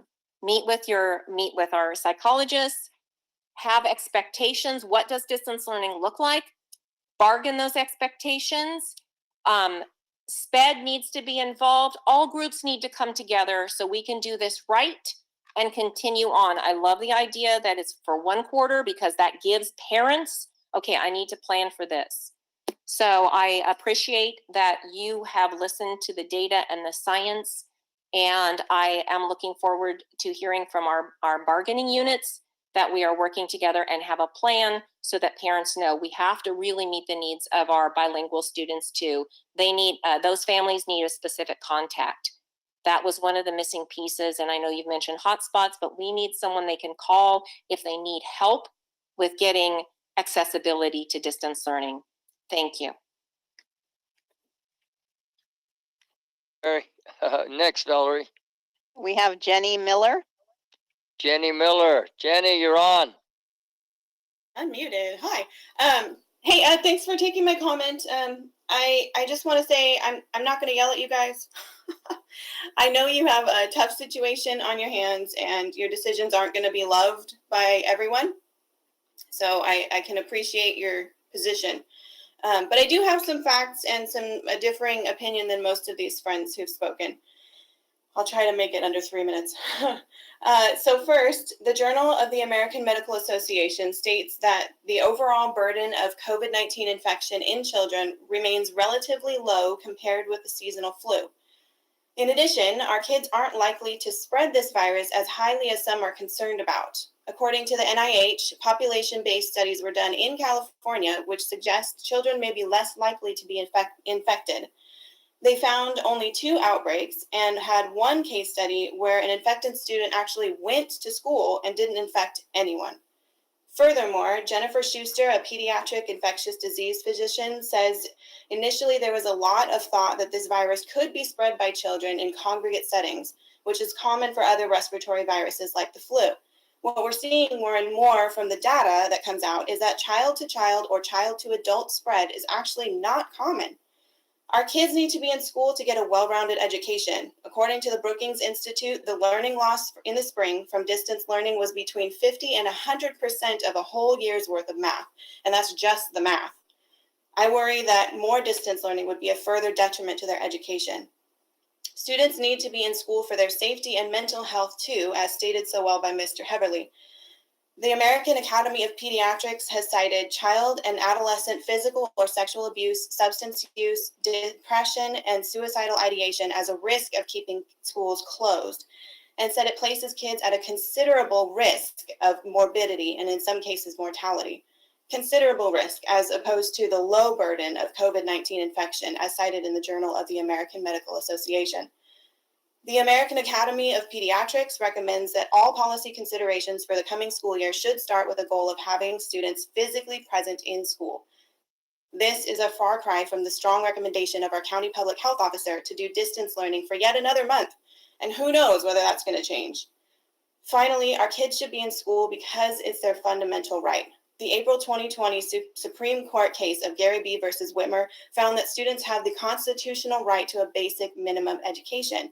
That Brookings study I mentioned earlier seems to disqualify the prior distance learning option as a basic minimum education, since it fell in Spring so far below our regular standards for education. So all that being said, please follow through with the commencing of the school year in person with optional distance learning as originally planned, and not the recommendation from the public health officer. Thanks. That's all I got. Thank you, Jenny. Valerie? We have Jessica Kempker. Jessica, you're on.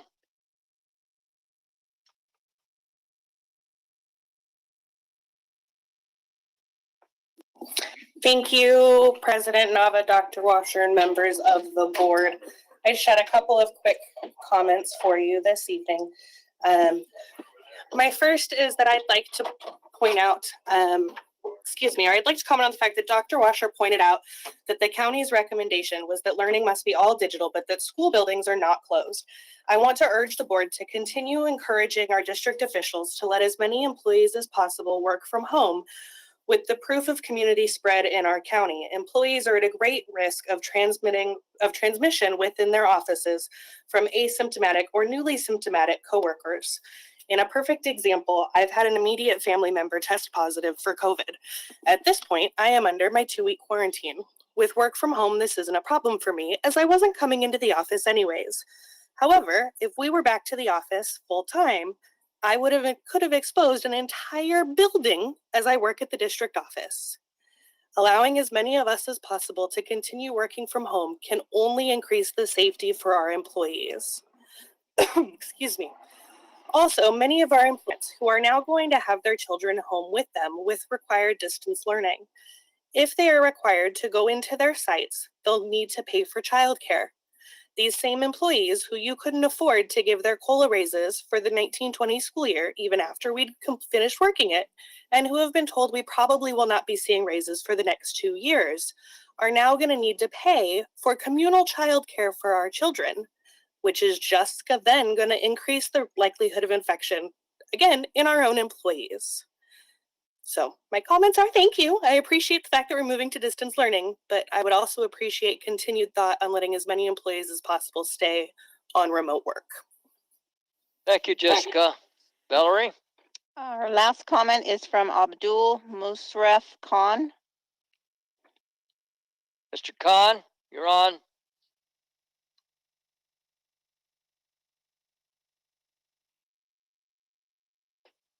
Mr. Khan?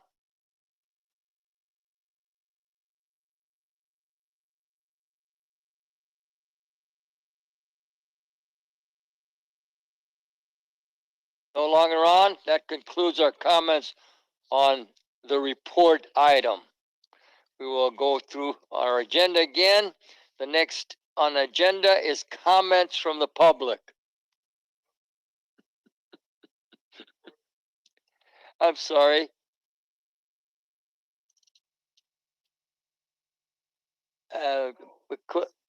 Okay.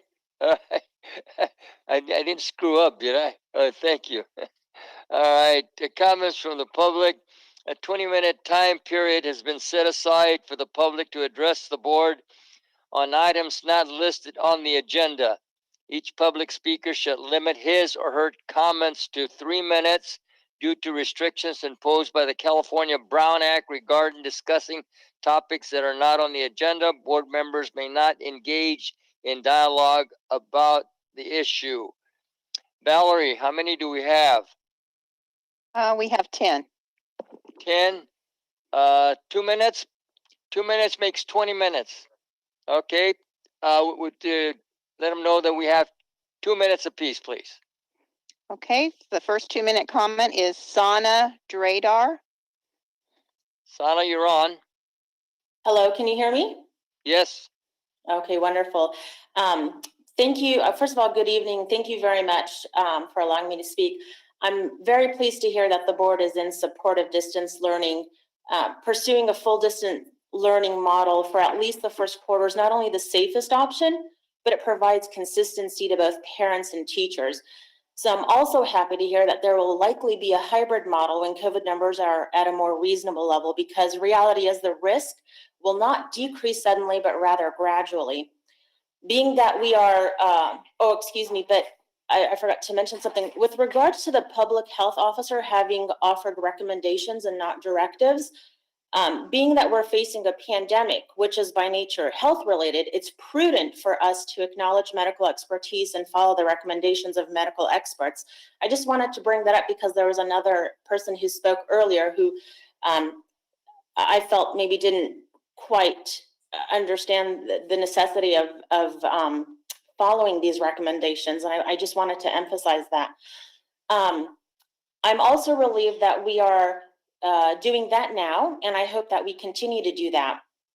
The commenter earlier also mentioned the recommendations by the American Academy of Pediatrics, and I wanted to clarify that a little bit. The president of the American Academy of Pediatrics was interviewed by NPR, and in that interview, she said, and I quote, "And we really believe that decision on when and how to reopen needs to consider a variety of factors, but a big one is the level of virus in the community." So I thank you for taking this decision. I thank you for your flexibility because this is an ever-evolving situation.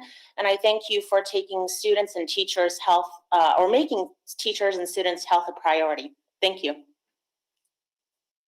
Valerie, next. Next, we have Deborah Johnson. Deborah, you're on.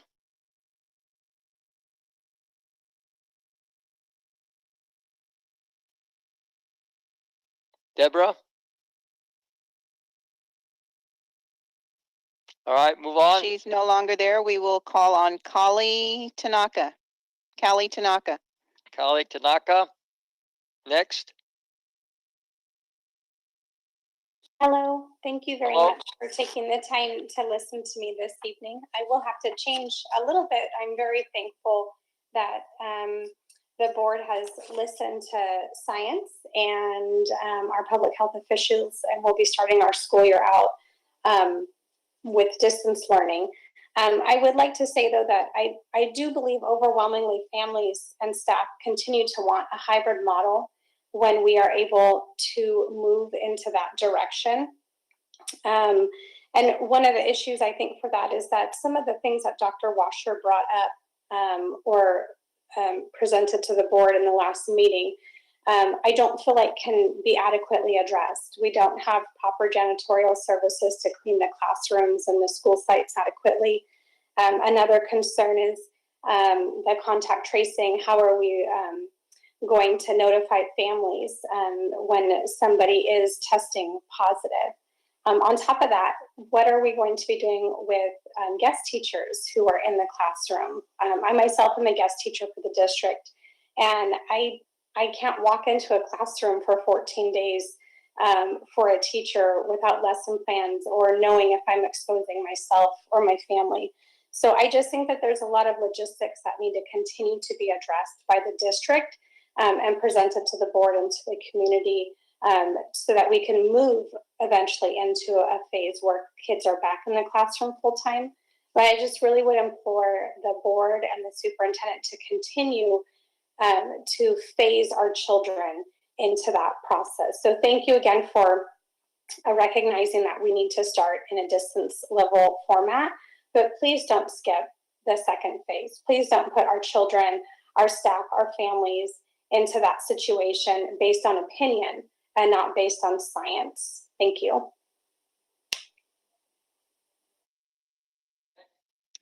Next, we have Suzanne Simpson. Suzanne, you're on.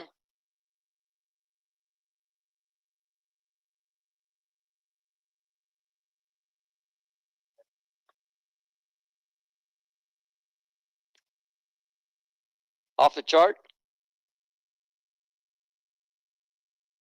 Okay. Okay, she's self-muted. We will go to Carissa. Okay, Carissa, you're on. What's the last name? We need to have it. There's no last name. We need to have it. Okay, she's not on either. We will go to Brian Martin. Okay, Brian Martin, you're on. Okay, Mr. Martin has left also. We have Elizabeth Ng. Elizabeth Ing. On. Hopefully everybody can hear me now. Yes. I spoke at one of the previous board meetings regarding distance learning and our need to create the ability for teachers to have kits and things of that nature for us to be able to send home to students. So I am pleased to hear that we're doing distance learning, and I believe that's safest for staff and students. And I think that this gives us at least a little bit of time here to plan. I do wish that we had gone forward with that sooner, because it would have given us the entire summer to get things right. But 3 weeks is a pretty good stretch. So that being said, I would say that if we have to report to our sites to teach, that is a concern to me as someone who's high risk. My HVAC system is shared with several other classrooms, and that would mean that I would need to wear my mask while trying to distance teach. That becomes a real issue for those of us who have students who are trying to follow along with what we're saying. And I teach physics. That's already a difficult subject for kids to get. I did fine with distance teaching that. They did fine distance learning that, but I didn't have a mask strapped over me while I was writing on a whiteboard and talking to them. And I think that if we're trying to teach that way, it's going to really negatively impact our ability to do distance teaching. So I ask you to really consider that and the impact that it's going to have on our students. They miss the face-to-face contact. And frankly, if what they're seeing is their face to a teacher's mask, that also has some social implications right there for them. So I think that needs to be looked at. My next thing is technology. I taught the online summer school for both sessions. What I saw was that we're completely capable of doing it. However, there's a massive lag. So when students had problems with something with technology, for example, I had a student whose email was suddenly inactivated in the middle of a summer school session. When I contacted technology, it took about a week for them to address this problem and get his email and his student account up and running again. I actually got confirmation of the fix after our session ended. That's a problem for students doing distance learning. Our technology department is overwhelmed, even during a summer session. They need more employees who are trained to handle this kind of problem. And we need the ability for parents to directly contact and students at the secondary level to directly contact them with these issues, so that it's not all falling on the lap of a teacher with potentially 50 kids having this kind of problem pop up. We need fast turnaround time on technology. My third point would be, when we do go back to a modified scenario, and I would hope that we don't skip level 2 unless a vaccine comes around and everybody's vaccinated, in which case I'm all on board. Otherwise, I would ask for assurance that the school board will continue to follow the county public health officer's recommendations.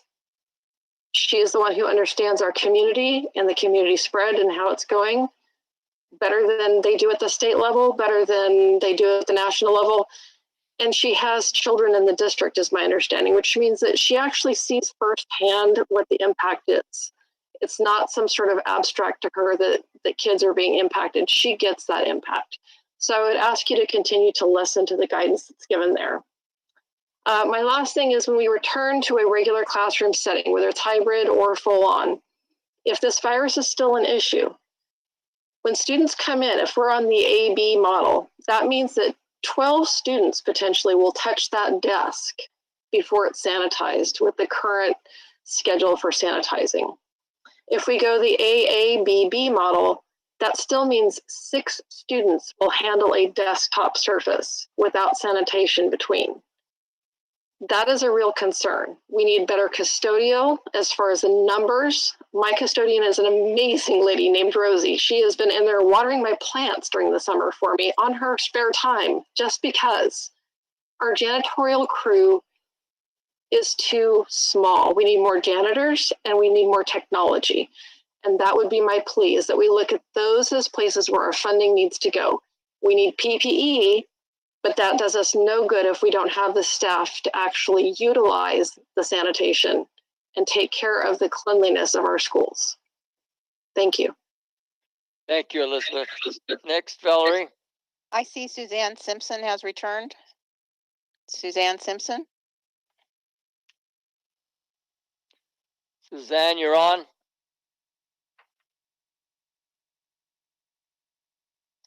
Okay. How about Alec Hernandez? Alex Hernandez. Alec, you're on.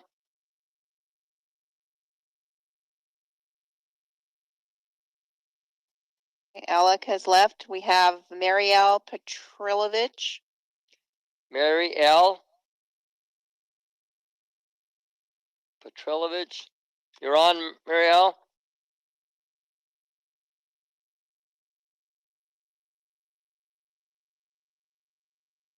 Next.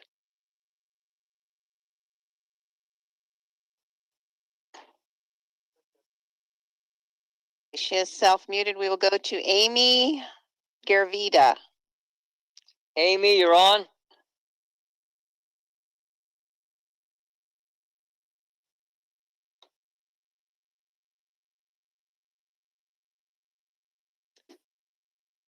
Hello, sorry. Can you hear me? Hello, you're on. Oh, hi. I just want to say that I have several elementary school age family members attending your district, so that's why I'm here. But actually, Coach Nava, I was a graduate of STAG, so it's interesting to see you here. So hi. Hi. So I'm a special education teacher now, and I work in the Bay Area. But I've been keeping track of your district because of my family. And it does appear that the board understands the exceptional needs of individualized needs of the students in special education programs. So I just want to point out that the highest number of educators lost by the virus in New York were those in the para-educator profession, which are teachers' aides. For example, I have 3 para-educators working with me each day. And many of the para-educators I work with and in our district are older and thus more vulnerable to succumb to the disease. And although SPED is not a traditional classroom setting, i.e. the class size is smaller, our staff must work incredibly close to our students, and so exposure is almost certain. And should one person or staff member be asymptomatic, we'll surely all get the virus. So I just wanted to say, I hope that this district and the board keeps all classified staff in mind because they are all very important members of all districts. Thank you, Amy. Next, Valerie. No further comments. No further comments. Okay, that concludes our public comments. Continue on with the agenda. Board comments from board members. Mr. Porter, you're first, sir.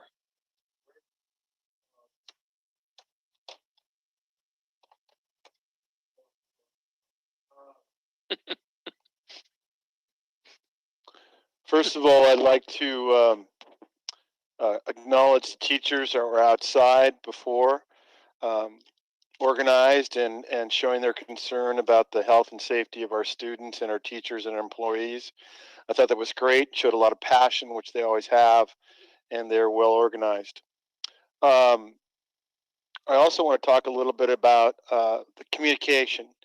I think that the district has to come a long way in terms of communicating. And what I mean by that, and everything that we're looking at from whatever, whether we're on distance learning or a hybrid, and then all the other avenues that are touched with that. We have to be able that we have websites up and going. We have to be able to do the email and snail mail to the parents so they have a clear idea of what the district is doing. I had a lot of friends that were trying to decide on distance learning, and as some of the comments you've heard earlier, they could not get any information. And so either their teachers from the year before or I became somewhat of a well for them to dig into and gather some of that information. Plus the timing of it, there were late notifications that weren't out. People didn't have too much time to do it. That all goes back to communication. Another area, I think that everybody on this board is well intentioned. I think we all worry about the safety and health of our students and employees. So tonight, I would like to make sure that everybody's aware of that. These are good people, and we're not making extraordinary money doing this. We're sacrificing a lot of time, and they're well intentioned. So for those of you that are commenting and acting like they don't think that way, they do. We might not agree. I might not agree with them, but they all have what's best in their heart for what's best for our schools and our students and our staff. And the last thing is, of course, with the negotiations, I'm a part of the LEA negotiations as a board member. I sit in on that. I'd like to congratulate or salute the teachers that have sacrificed their time. They don't get paid. This is not part of their expertise. They are not professional negotiators, but yet they're giving up time this summer. They're giving up time on Saturday to be there. And also, I'd like to give a little bit of an acknowledgement to Mike McGilligan. He's also giving up his Saturday to meet with those people and to negotiate on a day where he should be off. And of course, our teachers are sacrificing that day as well. And it's all about, again, doing what's right, doing what's best for our community. I see a lot of good things happening, and I see this board trying to move in the correct way. And I'm very proud to be a part of this board. I'm very proud to be a part of working with these good people and how well intentioned they are. I'd like to salute all the teachers for how they were outside and organized.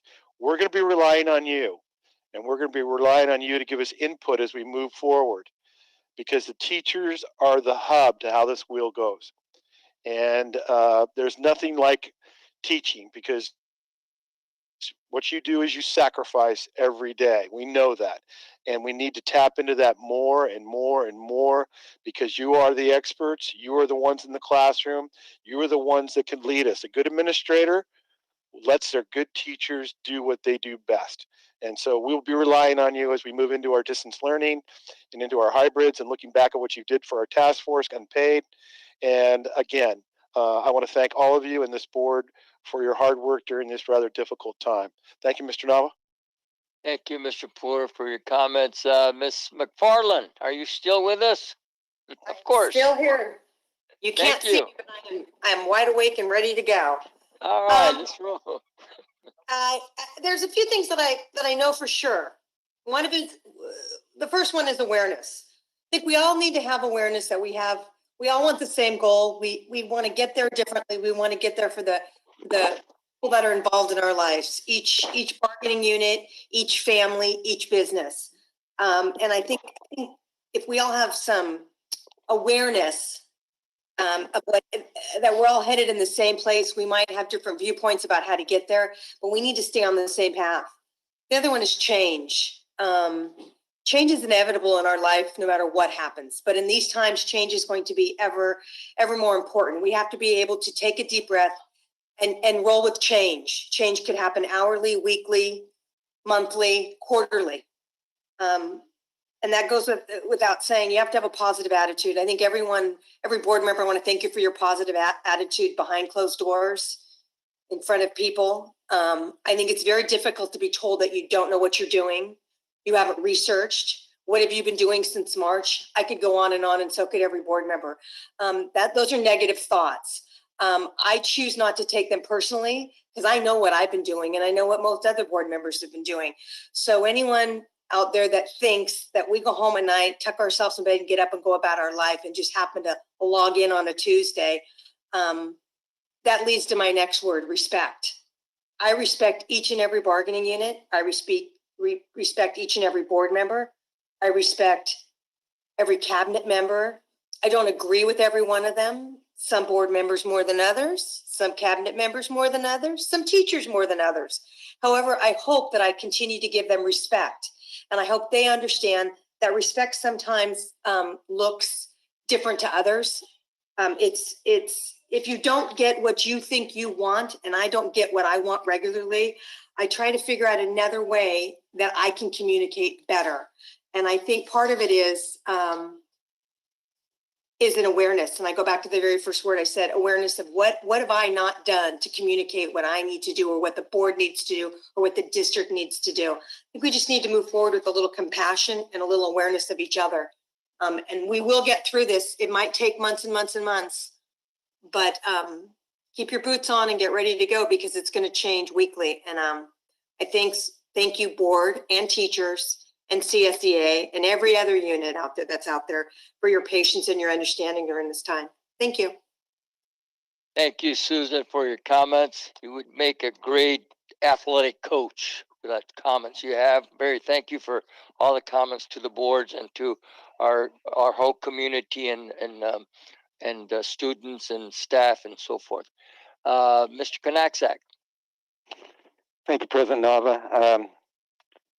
Yeah, there were many negative comments made tonight that are way off base regarding board members and staff. And I want to say how appreciative I am of our teachers and our staff, and my fellow board members. Let's keep on rolling. Mr. Freitas.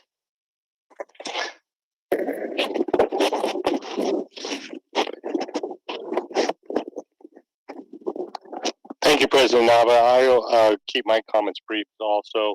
I'd like to thank everyone who came out here and welcome us to our meeting this evening. It was great seeing you all and your passion and dedication for the district. And it's very nice to see you. One of the problems with virtual is that we don't get to see you as much as we'd like. And that you all came out meant a lot to all of us and all of my colleagues. Speaking of my colleagues, I'd like to thank them for all their insightful comments tonight and all the hard work. And we definitely don't do this for accolades, but something did catch us off guard. We got this thank you card. I assume it was mailed to every one of us, but this was from Violet, who is age 9 and a student at Reese School, just saying thank you. And she wasn't lobbying for a position. She didn't say which way she wanted to go, but she did appreciate her thanks and effort. And I know that it touched me, and I spoke to several of my board members, and it touched each of them. So thank you out there, Violet, and thank you each and every one of you. We are definitely trying our best. As you saw tonight, each and every one of your safety is our highest priority. And not only are we going to meet the guidelines, but like we were reminded tonight, we are in every way going to exceed them because your safety is our highest priority. So thank you very much, President Nava. Those are my comments. Thank you, Mr. Freitas. Mr. Heberly? All right, sir. Mr. Neely? Mr. Neely?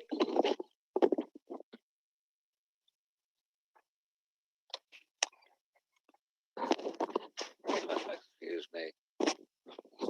Take that off so people can hear.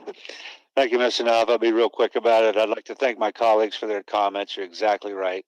Everybody on this board tries to do the best you can. Boy, I tell you what, this has been an incredible journey since March. I've spent more time doing the research on this and with emails. I'm sorry I didn't get to answer everybody. Some of the people I did answer and relayed that, you know what, this is a changing situation and we've got to do the best we can, and that's all we can do. The decision tonight has been to move forward with the all distant learning. I think that Lodi Unified will do an excellent job in all distant learning. And when this is all said and done, this district is going to be stronger than when this started. And that's due to all the people, all the teachers, the staff, and everybody else. And I want to thank every one of you for all your work on it. That's all I've got, Mr. Nava. Thank you, Mr. Neely. Okay, I'll conclude with a couple of comments here. I just want to tell you something. I've been doing a little bit of research. The pandemic of 1918, we lost a third of the population on the flu. And I read what happened in education at that time. Education was suspended for 4 months. They started back in November, full tilt. And the people that took care of the sick were the nurses.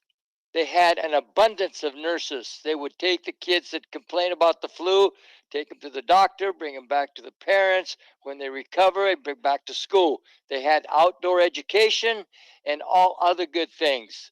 Those are at 1918. I wasn't born there yet, but I know about the situation in the history books. I want to thank the board for, God, I mean, you know, I've been a coach for so many years, and when you talk about the character of this board, we have character. and to take some of the abuse, not only just the emails themselves, and the integrity that we have, and this board gets results, and that's the main thing. And the key thing to have a board like this is that we care for our children, we care for all the staff, we care for the community, the parents, and the kids that are disadvantaged and everything, because I've talked to the board members personally, and they are on the same book that and same page that I'm in. So those concludes my comments. And again, thanks, boards, for being patient with a lot of the things that we have gone through, and we will continue to survive this crisis, and hopefully that it will go away sometime. Just like they didn't find a solution for that flu right away. They didn't have a vaccine till 1995, if you read the books, and I'm sure most of you know that. There's nothing new to it. Okay, let's continue on with the agenda.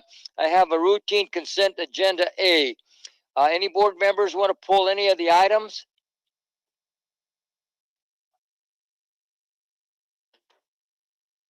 All right, Valerie,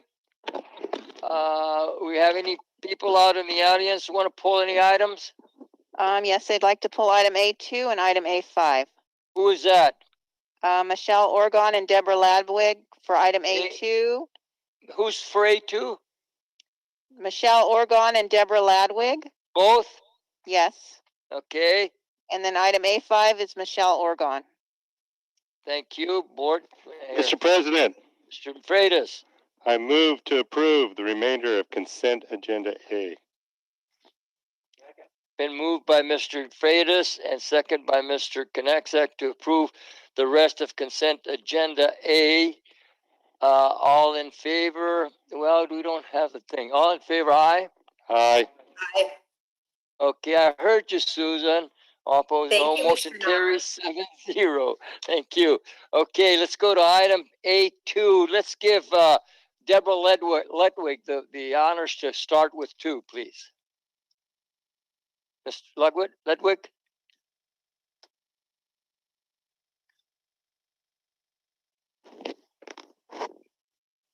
Deborah?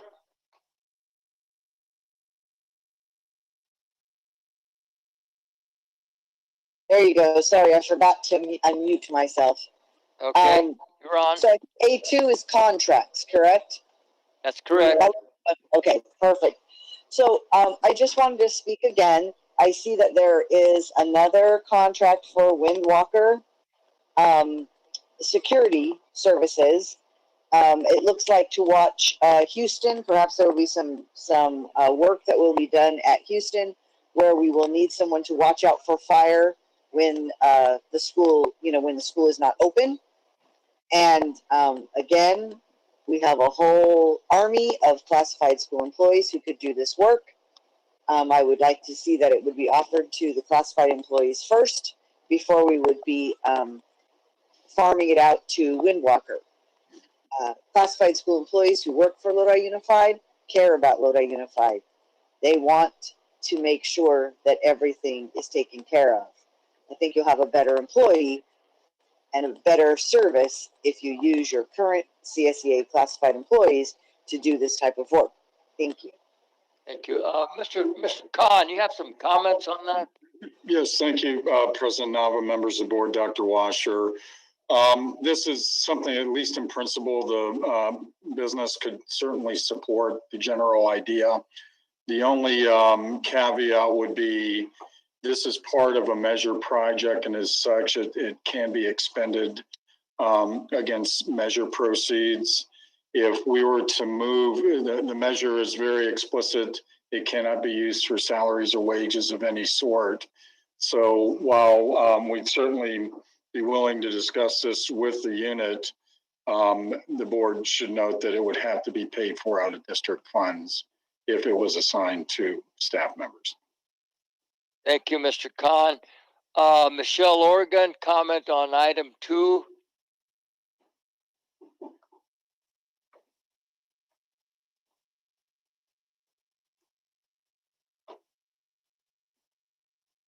Oh, thanks, Valerie. So we have similar comments to what my counterpart Deb just talked about.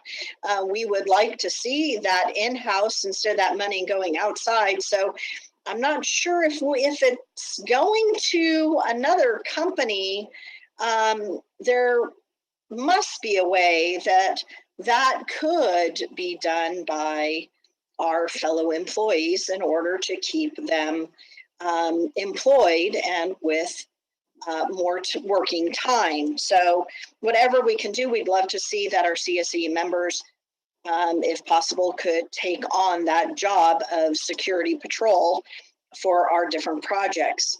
I'd also like to speak to 4, 5, and 6, are spending money for our police officers and sheriffs. We believe that they are important resources in our community, but feel that this should not come out of the district should not be paying for police services. We spoke about this last year and I believe the year before. And as we see police departments in school districts being not funded anymore, we would ask that those $660,000 are spent towards other resources, as it is, I believe, the police department's responsibility, if there is a need, to come to the assistance, but not necessarily be housed at a school site, as we know that there is certain monitoring that goes on that we certainly, in what we're seeing in the community, doesn't need to happen. Thank you. Thank you, Michelle. Do you have any comments on that, Mr. Khan? It's the current agreements are run through June 30, 2021. Mr. Nava, members of the board, Dr. Washer. It's a service the board has endorsed for many years.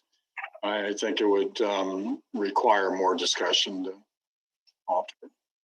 Thank you, sir. Item A2, board members.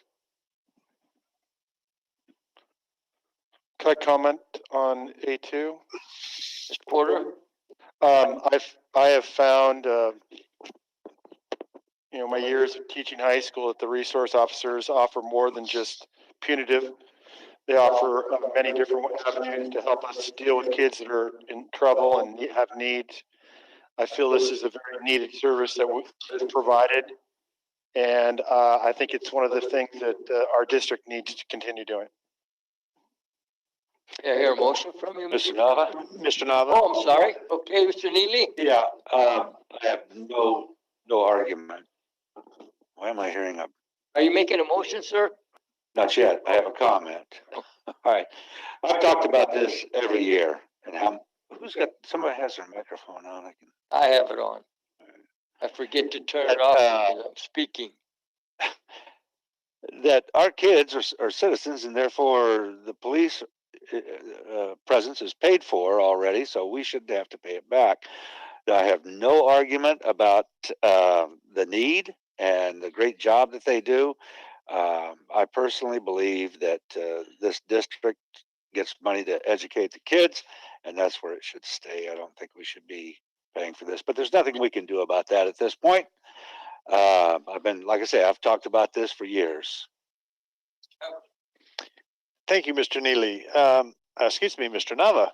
One of those N words. I don't know. Neely, Nava, whatever. I too have great support for our law enforcement agencies to come to school and to be at school. These are additional positions that the cities or county have to pay for. And the city of Lodi is giving us quite a bargain by having, share the cost in those.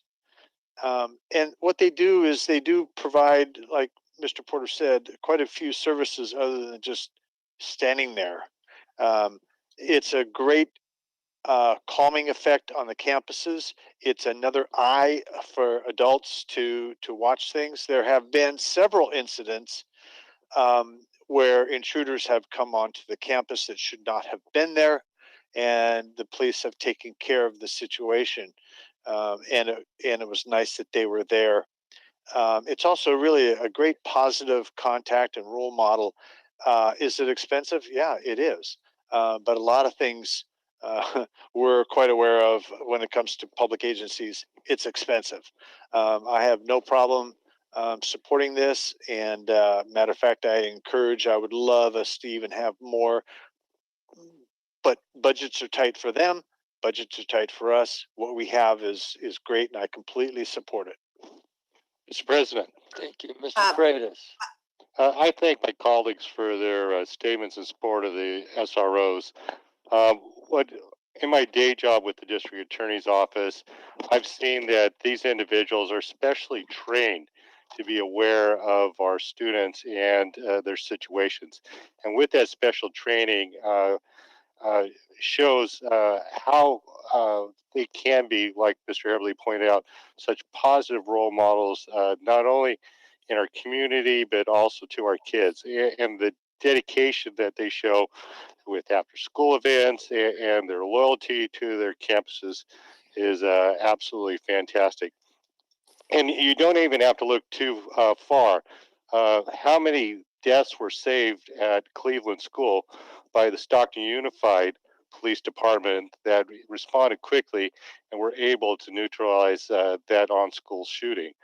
Also, I know my school, McNair, has bragged about how their SRO was the first officer on scene at the Bank of the West during that tragedy that took place. So they're tasked with an amazingly difficult job. They do a fantastic job for our community every single day, and I'm very proud that we have them from 3 different agencies: Stockton Police Department, the Sheriff's Office, and Lodi Unified. And we are very, very lucky to have them on our campuses, serving so many positive functions. And with that, Mr. President, I would move to approve this item. Mr. Connexa. I just want to add one thing. It wasn't too long ago, well, before the COVID virus, we were all concerned about school shootings. I wholeheartedly support the SRO programs. So, and with that, I'm ready to vote. I would like to make a comment before we vote. Ms. McFarland? Thank you. I would also like to put my name behind the support of the SROs. I think they do an amazing job, and we're fortunate to have them. While I'm not loving the price tag, I believe they outweigh the cost of what it does for our district, or it costs our district.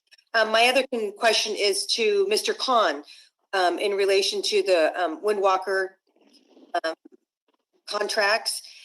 For our next board meeting, could you maybe come back to us with a report about what it would cost us, how many employees we would need, and the cost of what it would be for us, so we can actually take a closer look at that, and how would we pay for that, and how would we get that out of the fund that it's in order to do that? I would like to have a little more upfront knowledge on that before we just say it would be a wonderful idea and it goes on to the next contract. I would like to see if it's something that we could feasibly do. I'd be happy to, Ms. McFarland, President Nava. Thank you. Thank you, sir. Thank you. I concur. Yeah, I don't have to really make any comments. I've been as a former teacher I've been in riots at the schools, and I know the need for police officers and SROs. They intermingle with students and everything, and make everything so easy for the teachers, the students themselves. They don't fear going to school. Okay, Mr. Freitas has motion to approve item A2. Mr. Connecticut, second the motion. All in favor? Aye. Aye. All opposed? Motion carries 7-0. Okay, item 5A5, Michelle Oregon.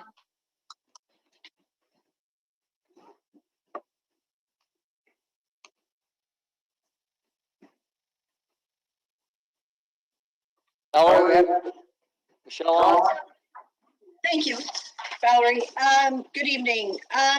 In looking at the numbers for the extension road construction project for Valley Robotics, I'm quite taken back. The numbers I remember for this project were very different. And again, Mr. Khan, I apologize for not being able to reach out to you to ask why the change in the numbers in this project, why we're doing so much more on that.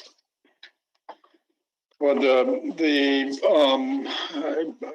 I'll admit to recommending probably less of a budget than maybe I should. Excuse me, President Nava. Right, let's go ahead, Mr. Khan.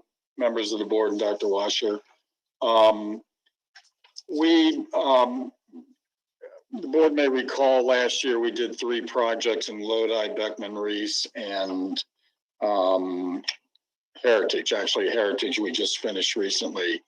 Lodi dirt is far better than Stockton dirt. We didn't have a single soil improvement requirement in any of the Lodi area schools, other than, of course, turning dirt and recompacting it. Stockton is a different story. We had issues last year with Manlio, Live Oak, and Oakwood, in which serious soil improvement was required in order to put down pavement. I assume that Harney Lane and Extension Road, or what is in essence Harney Lane and Lower Sac, would be more like the Lodi area dirt than the Stockton area dirt, and it wasn't. We had to do substantial work to improve the stability of the soil there. And then the other big item there was the irrigation was in the way of the paving. So if I understand correctly, in order to put this new entrance and into Valley Robotics, we're needing to now move the irrigation lines, and because the dirt is bad dirt, and I understand we have the dirt that's up front at Henderson with the building that we know is contaminated,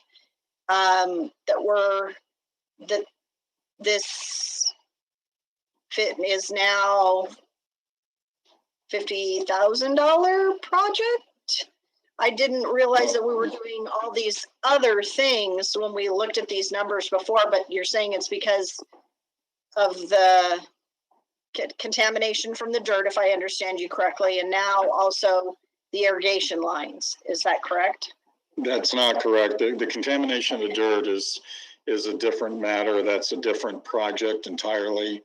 This is for the drop off, the new parking area, and the fire access road back to the VRA complex.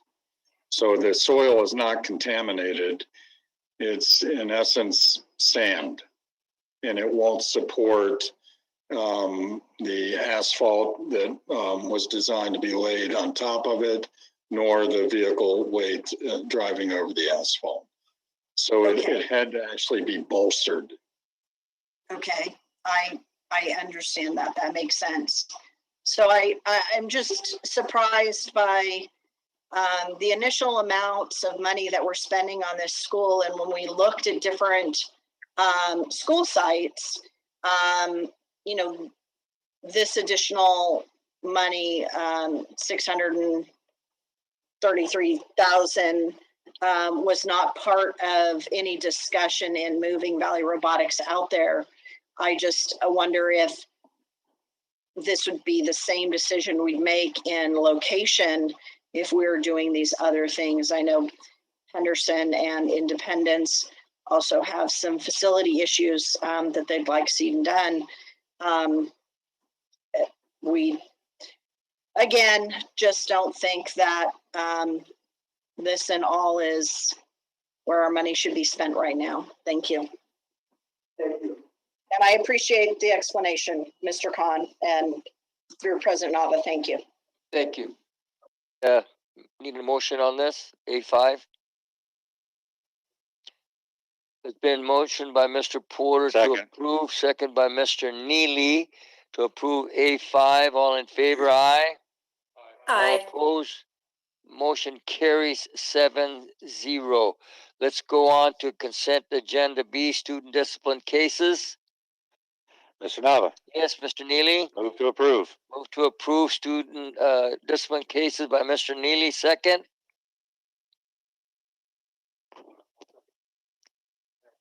Second by Mr. Ganaksak. All in favor? Mr. Nava, I'm sorry. If you're not going to use the electronic school board, can you do a roll call, please? If you're not using the electronic school board, are you not using that? It's not available to us. Okay, then could you do the roll call? Roll call. Okay, that's fine. Okay, Mr. Porter. Mr. Ganaksak. Aye. Mr. Freitas. Ms. McFarland. Aye. Mr. Heberly. Mr. Neely. Aye. Aye. Motion carries 7-0. All right, we have other action items. Okay, A11, Agriculture Career Technical Education Incentive Grant. Mr. Palmquist. Thank you, President Nava, members of the board, Dr. Washer. This is a yearly grant that we apply for. We use other state funding to do the match, and this provides equipment and supplies and materials and resources for our ag programs at the high school level. Thank you, sir. Board comments? Mr. Nava. Yes, sir, Mr. Neely. Move to approve action Well, item we have A1. public comments, okay? Then we can go from there. Public President comment? Nava, Yes. Mr. Palmquist, I see that there's a grant for Bear Creek High School, Lodi High School, and Tokay High School. Where's the grant for the McNair High School? Mr. Freitas, this is for the, they don't have an ag program, and this is for ag funding. Exactly. Why doesn't McNair have an ag program? I cannot answer that question. Okay. I can get an answer for you, but I don't have an answer for you. Thank you, sir. That's great. Well, I spent a little time in researching this, and we tried at McNair for our best efforts to get an ag teacher, but they're in very high demand across the state, and that wasn't able to be done. But I do know that there is a very high demand for ag learning and ag classes. Having been a future farmer myself and taken many ag classes back in the day in my high school experience, I couldn't encourage it enough. And I would like to challenge this board and the staff to find a way to get an ag program at McNair High School. So, and with that, I will reluctantly move to approve. Does McNair want an ag program? I'm speaking with Principal Dawson. He said he would love to have a Perfect. ag program. Perfect. Okay, let me have public comments on this. Any public comments, Valerie? No public comments. Okay, let's go. Mr. Neely has motion to approve. I'll second. Second by Mr. Heberly. Roll call vote. Mr. Neely. Aye. Mr. Heberly. Ms. McFarland. Aye. Mr. Freitas. Aye. Mr. Kanaksak. Mr. Porter. Mr. Nava. Aye. Motion carries 7-0. Okay, item 2, ratification of a tentative agreement with Lodi Pupil Personnel Association. Mr. McMillican. Mr. Nava, LPPA has ratified this agreement. It's now before the board. Mr. President. Mr. Freitas. I move to approve the agreement with LPPA. Okay. Second. Moved by Mr. Freitas, second by Mr. Neely to approve the ratification of the tentative agreement with the LPPA. Mr. Neely. Aye. Mr. Freitas. Aye. Mr. Everly. We look the same. Okay. Aye. Ms. McFarland. I don't look like any of them. Aye. Thank you, Susan. I needed the lift. Aye. Mr. Porter. It's getting a time, isn't it? Yeah. And it's getting there. Okay, motion carries 7-0. Item 8.3, approval of construction project change order, one facility improvement building demolition and at Clyde Needham Elementary School. Mr. Khan.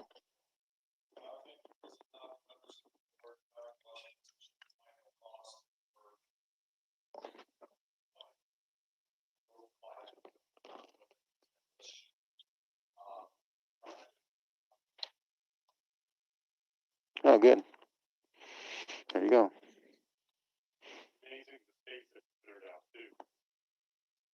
Yep.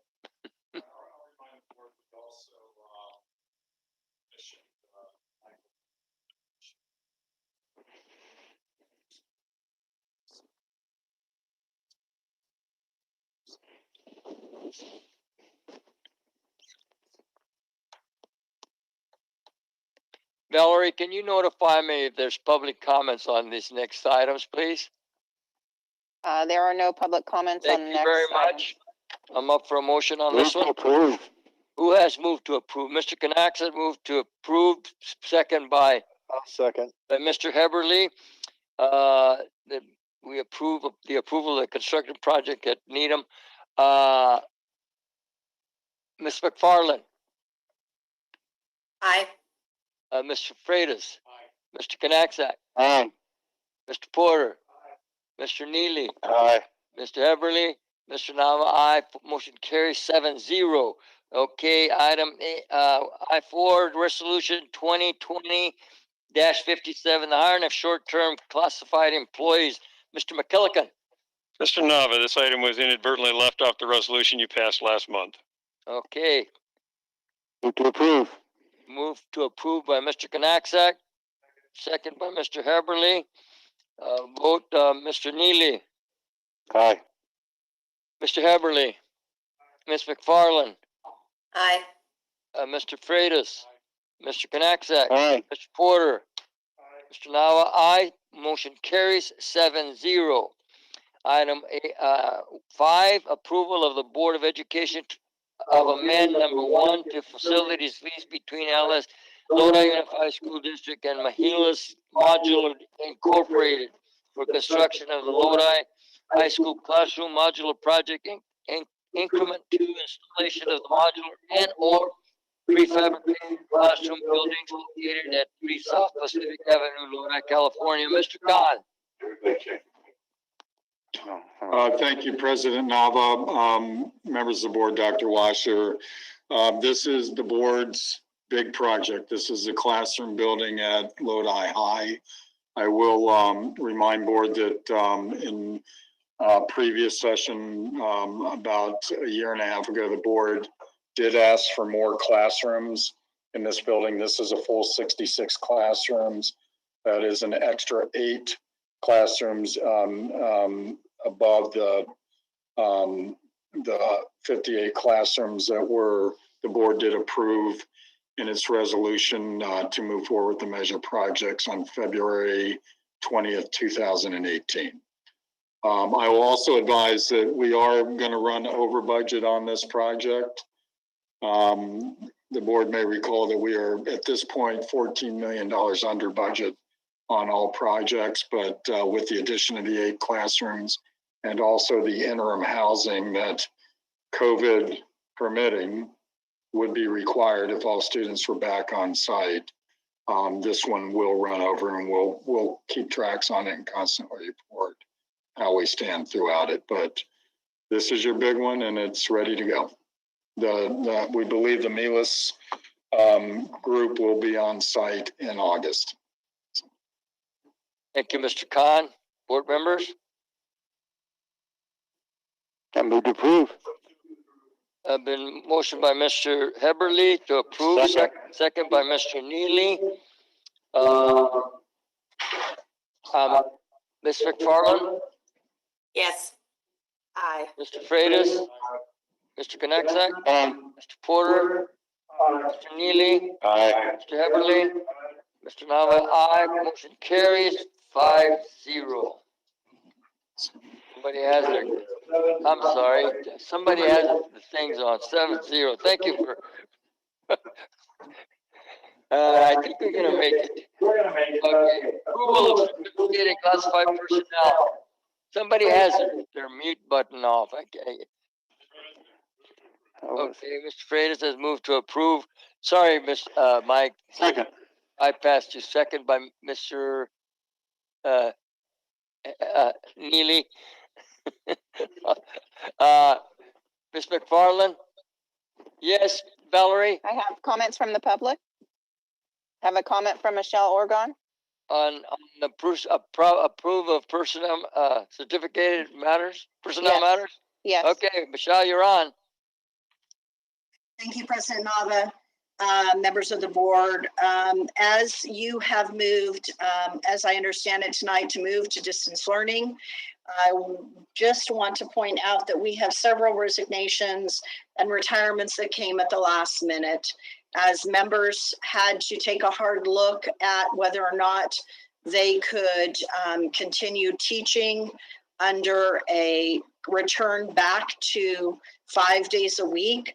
Some, I understand, put in their papers to resign and retire for reasons of trying to protect their families. And as we've talked about in the past, doing exit interviews, maybe that might be something as we have gone to a first quarter and find out if any of those people, now that we're looking at a different model starting the year, would like to stay employed with Lodi Unified. Maybe that might change their mind. I would just want you to know that in receiving many phone calls from worried employees, frightened as to how they can protect their family and their loved ones and who they care for, and some of them being at risk, that maybe there's a time that we can reach out to them as to whether or not under these circumstances and tonight's actions, that maybe they want to stay employed. And I don't know, there is no precedent that I know about in doing that, but know that you have many concerned employees that were considering it beyond the list you have in front of you. So thank you for your decision of distance learning. And I just ask that we follow up some way and how people are leaving with resignation or retirement, and how we can improve as a district. Thank you. Thank you, Michelle. Board vote, Mr. Neely. Mr. Heberly. Aye. Ms. McFarland. Aye. Mr. Freitas. Aye. Mr. Knacksack. Aye. Mr. Porter. Aye. Mr. Nava, aye. Motion carries 7-0. Communications. Mr. Nava, you may need to extend the meeting. It's 10 o'clock.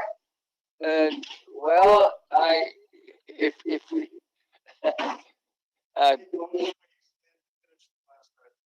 thank you. Any objections to the suggestion? Okay, we'll extend it for the next item. Comments from employee representative groups. Valerie? We have Deborah Ladwig and Michelle Orgon. Okay, Deborah, you're on.